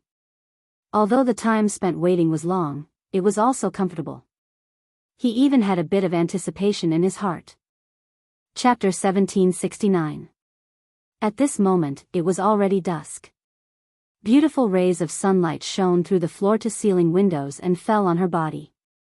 Her long gown seemed to be plated with a faint layer of gold, emitting a holy light, exquisite and beautiful. This gown was a combination of Chinese and Western fashion elements. The skirt was a floor-to-ceiling long dress with a long hemline. The collar and sleeves were the most beautiful elements of Han Chinese clothing, especially the Su embroidery. It was classical and elegant, adding a thick stroke of color to this gown. The gown used a gradual change of color. From the collar to the hemline, it went from light to dark. At first glance, it was like a fairy condensed from roses, magnificent and noble. The neckline was designed with an off-shoulder design and exquisite Suzhou embroidery. Every stitch was flawless, especially the embroidery on the neckline. Even if one were to zoom in and look at it carefully, one would still be amazed by how exquisite it was. This was simply a masterpiece. It was designed by a famous designer and handmade. It was definitely not empty talk. Not to mention Yun Shishir's devilish figure, which was perfectly reflected in this gown. The unique design on the chest, at first glance, was like a design made of peonies. It set off the two sections of her exquisite collarbones that were like jade. Those round and fair shoulders also showed off her ample bosom, but it was not overly revealing. It looked elegant and charming, noble and proper. At first glance, it looked like a proud peony. Her thick hair was meticulously coiled up. Even if there were no decorations, it was draped over her shoulders. There was no need for too much adornment, but it still gave off an unruly beauty. Her previous image was like the pure and beautiful style in The Green Apple, and the antique beauty in Lethal Beauty. She had never been as domineering as she was today. It turned out that her beauty could also be so flamboyant. Mu Yaja's gaze suddenly fell on her face. Her small face had been carefully sculpted by the stylist and was delicately painted with makeup. Yun Shishir was originally a natural beauty. Even without any makeup, she had a face that people could not bear to look away from. At this moment, after the makeup, her beauty had a unique dark color. The gown was designed in Han Chinese. The makeup was also designed to match the design of the gown, using the crystal peach blossom makeup. The stylist did not go with the trend. Instead, he used a combination of Chinese and Korean makeup. Her curved willow-like eyebrows were slightly smooth, and light brown eyebrow powder that outlined her eyebrows, thick and curly long. Even if she said that she envied Mu Yaja's eyelashes, her eyelashes, thick and curly and long. Even if she said that she envied Mu Yaja eyelashes, her eyelashes, thick and long eyelashes. Was thick and curly long, her eyelashes were thick and long. Chapter 1770. What did it mean to capture a person's soul? It probably meant that with just one look, one's heart would be tightly grasped and not let go. It was as though one was possessed by a demon. Like a demon, like a charm, her eyes were like silk. Her fair and translucent makeup looked like it could be broken with a flick of a finger. Her skin was naturally good, and her soft red lips were embellished with a little lipstick. The bright red lipstick didn't appear gaudy, but instead gave a direct visual impact. Her black hair, black eyes, and red lips were moist and moist. When the corners of her lips curved slightly, it was like a blooming flower. He couldn't wait to kiss it and smell that sweet fragrance. Mu Yaja's throat tightened slightly. He held his breath deeply and held it. His gaze fell on her body, but he couldn't bear to look away. It was as though he had tasted a mouthful of wine that had been sealed for 100 years. Just one mouthful and his heart felt slightly tipsy. Even his body felt a little hot. But he knew in his heart that this reaction wasn't because he had drunk the wine. The man suddenly stood up and walked in front of her. When Yun Shishir saw him approaching, his gaze landed on her body without blinking. For a moment, she couldn't help but feel nervous. She was even more nervous than the last time she acted in front of the camera. When she was done with her makeup, she also took a look at herself in the mirror. But when she saw herself in the mirror, other than being stunned, she also felt a little uncomfortable. She had never thought that she would have such a beautiful moment. In the past, she had neglected to dress herself up. Even if she put on makeup, it would be light makeup and a little powder. However, today's makeup was done meticulously. After a full hour, she looked at herself in the mirror and saw how she had changed from a pure and elegant face to such a beautiful and alluring face. Women weren't born works of art. The sculpting in the later stages was especially important. When she saw the man approaching her, her throat felt a little dry. She asked nervously, "How is it? Is it okay?" Muyaja walked in front of her and lowered his head to look at her face. Her hair was all tied up. At this point, her palm-sized little face was completely revealed. However, a few strands of hair naughtily fell by her ear. He suddenly reached out and tucked those strands of hair behind her ear. Because of his careless touch, she shyly lowered her head. Her elf-like ears were actually slightly hot and red. It was obvious that she was shy. This little idiot was always so easily embarrassed. Furthermore, due to the nature of her skin, even the slightest bit of shyness would quickly show itself. Noticing that she was lowering her head, he reached out his finger and lifted her chin with some dissatisfaction. "Raise your head and let me see." Yun Shirshir raised her face shyly, but the corners of her eyes drooped slightly. Her eyelashes, which were like black phoenix feathers, flickered and trembled from time to time. It was obvious that she was too nervous. Oh God, how could she be so nervous? What a disappointment. Yun Shirshir was secretly embarrassed and annoyed. She couldn't help but clench her fists a little tighter. However, she heard his mellow voice say warmly above her head, "Very beautiful." The sudden voice made the air in her brain thin for a few seconds. Her face heated up even more. Really? She looked at him and saw that the amazement in his eyes was undisguised. His heart was moved. It was more than just his heart being moved. Chapter 1771. His body was slightly warm. He really liked how she was dressed up. He opened his mouth again and said with a smile, "You look very beautiful like this." He used an exclamation. Even if it was just a short sentence, it was undoubtedly the highest praise he could give her.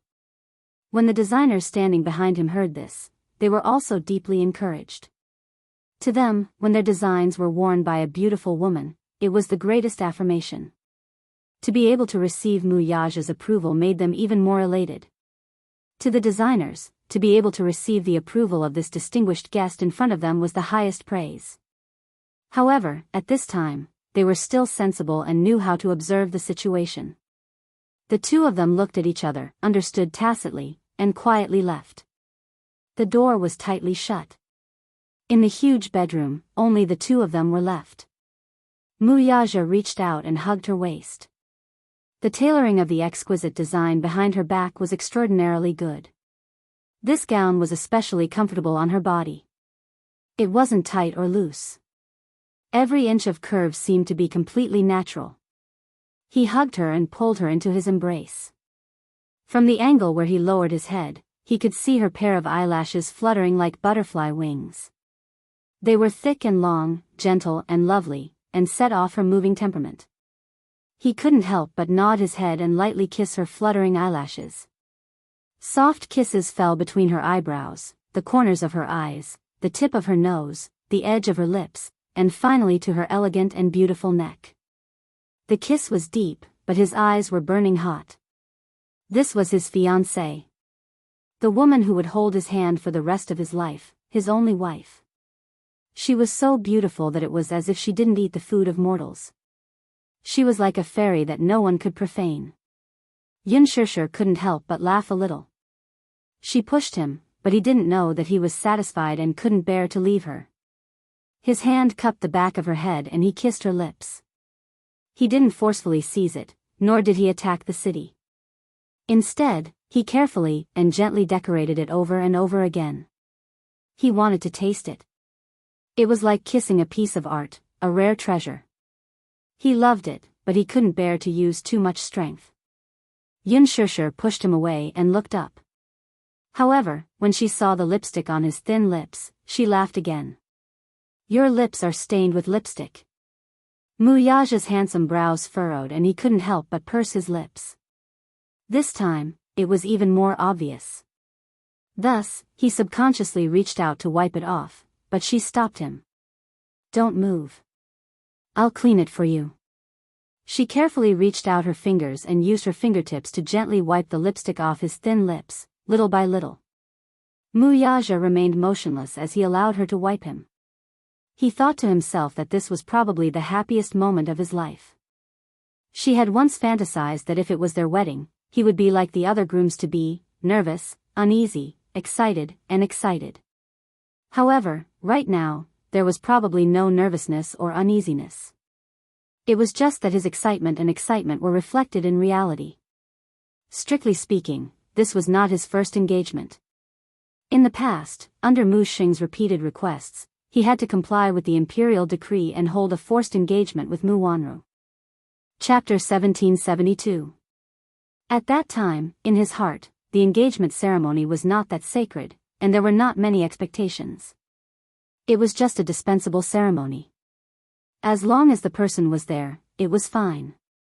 The engagement ceremony was held in the hotel, and everything was carried out according to the normal procedures.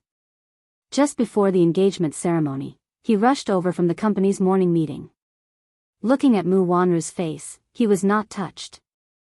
Instead, he felt a deep sense of disgust from the bottom of his heart. At that time, the engagement ceremony did not leave a deep impression on him. Among the blessings that were either feigned civility or had ulterior motives, he went through the entire process as if he was putting on a show. He had never thought that there would be a day when he would put so much effort into an engagement ceremony. Yun Shishir did not know how much effort he had put into this engagement ceremony. Everything was done by himself. Even this huge bedroom was redecorated according to his ideas by the designers. But now, when he saw his fiancée standing in front of him with a sweet smile, his heart was greatly touched. Muyaja curled his lips slightly, but he could not help but smile. He caressed her cheek as if he had not had enough. Yun Shishir slapped his hand away coquettishly. Don't touch. You're going to ruin my makeup. But he said. You'll look good even if you ruin it. Yun Shishir was stunned. She did not expect that he would take the initiative to say such sweet words of love. She laughed and teased him. I didn't expect that sometimes, your mouth can be so sweet. Muyaja glanced at her and caught the secret smile in her eyes. He reached out and easily caught her hand. Nodding his head again, he covered her mouth with his and whispered, I never lie. You're good looking, and you're good looking. Hey! Are you trying to bewitch me? Yun Shishir said coquettishly, stop it. Don't try to confuse me with sweet words. Really? Muyaja emphasized again and again. My wife, the world's most beautiful woman. The world's most beautiful woman. These 5 words were about to send her to the clouds of happiness. Yun Shishir pursed her lips and couldn't stop laughing. As she laughed, she gently poked his chest with her finger. My husband is also the world's most obedient. Sometimes, the words he said made people's hearts feel as sweet as honey. In her heart, his image had always been unsmiling. He was always cold and resolute, but she didn't expect him to have such a gentle side. Obedient? Muyaja repeated this word in his heart and furrowed his brows. Yes. Muyaja laughed deeply. This was the first time someone had used the word obedient to describe him. Listening to his laughter, Yun Shishir could not help but indulge in it, and her heart collapsed. His voice was extremely low, and when he laughed, it was extremely magnetic. It possessed an extraordinary bewitching power, and people couldn't help but be captivated. She didn't have any ability to resist his laughter. Muyaja raised his eyebrows and pinched her nose. Obedient? Are you sure you want to use this word to describe me? Can't I? Either way, it's all up to you. Yun Shishir suddenly couldn't help but hug him. Her hands folded behind his waist, and her face gently rested on his chest. There was a kind of dreamlike happiness.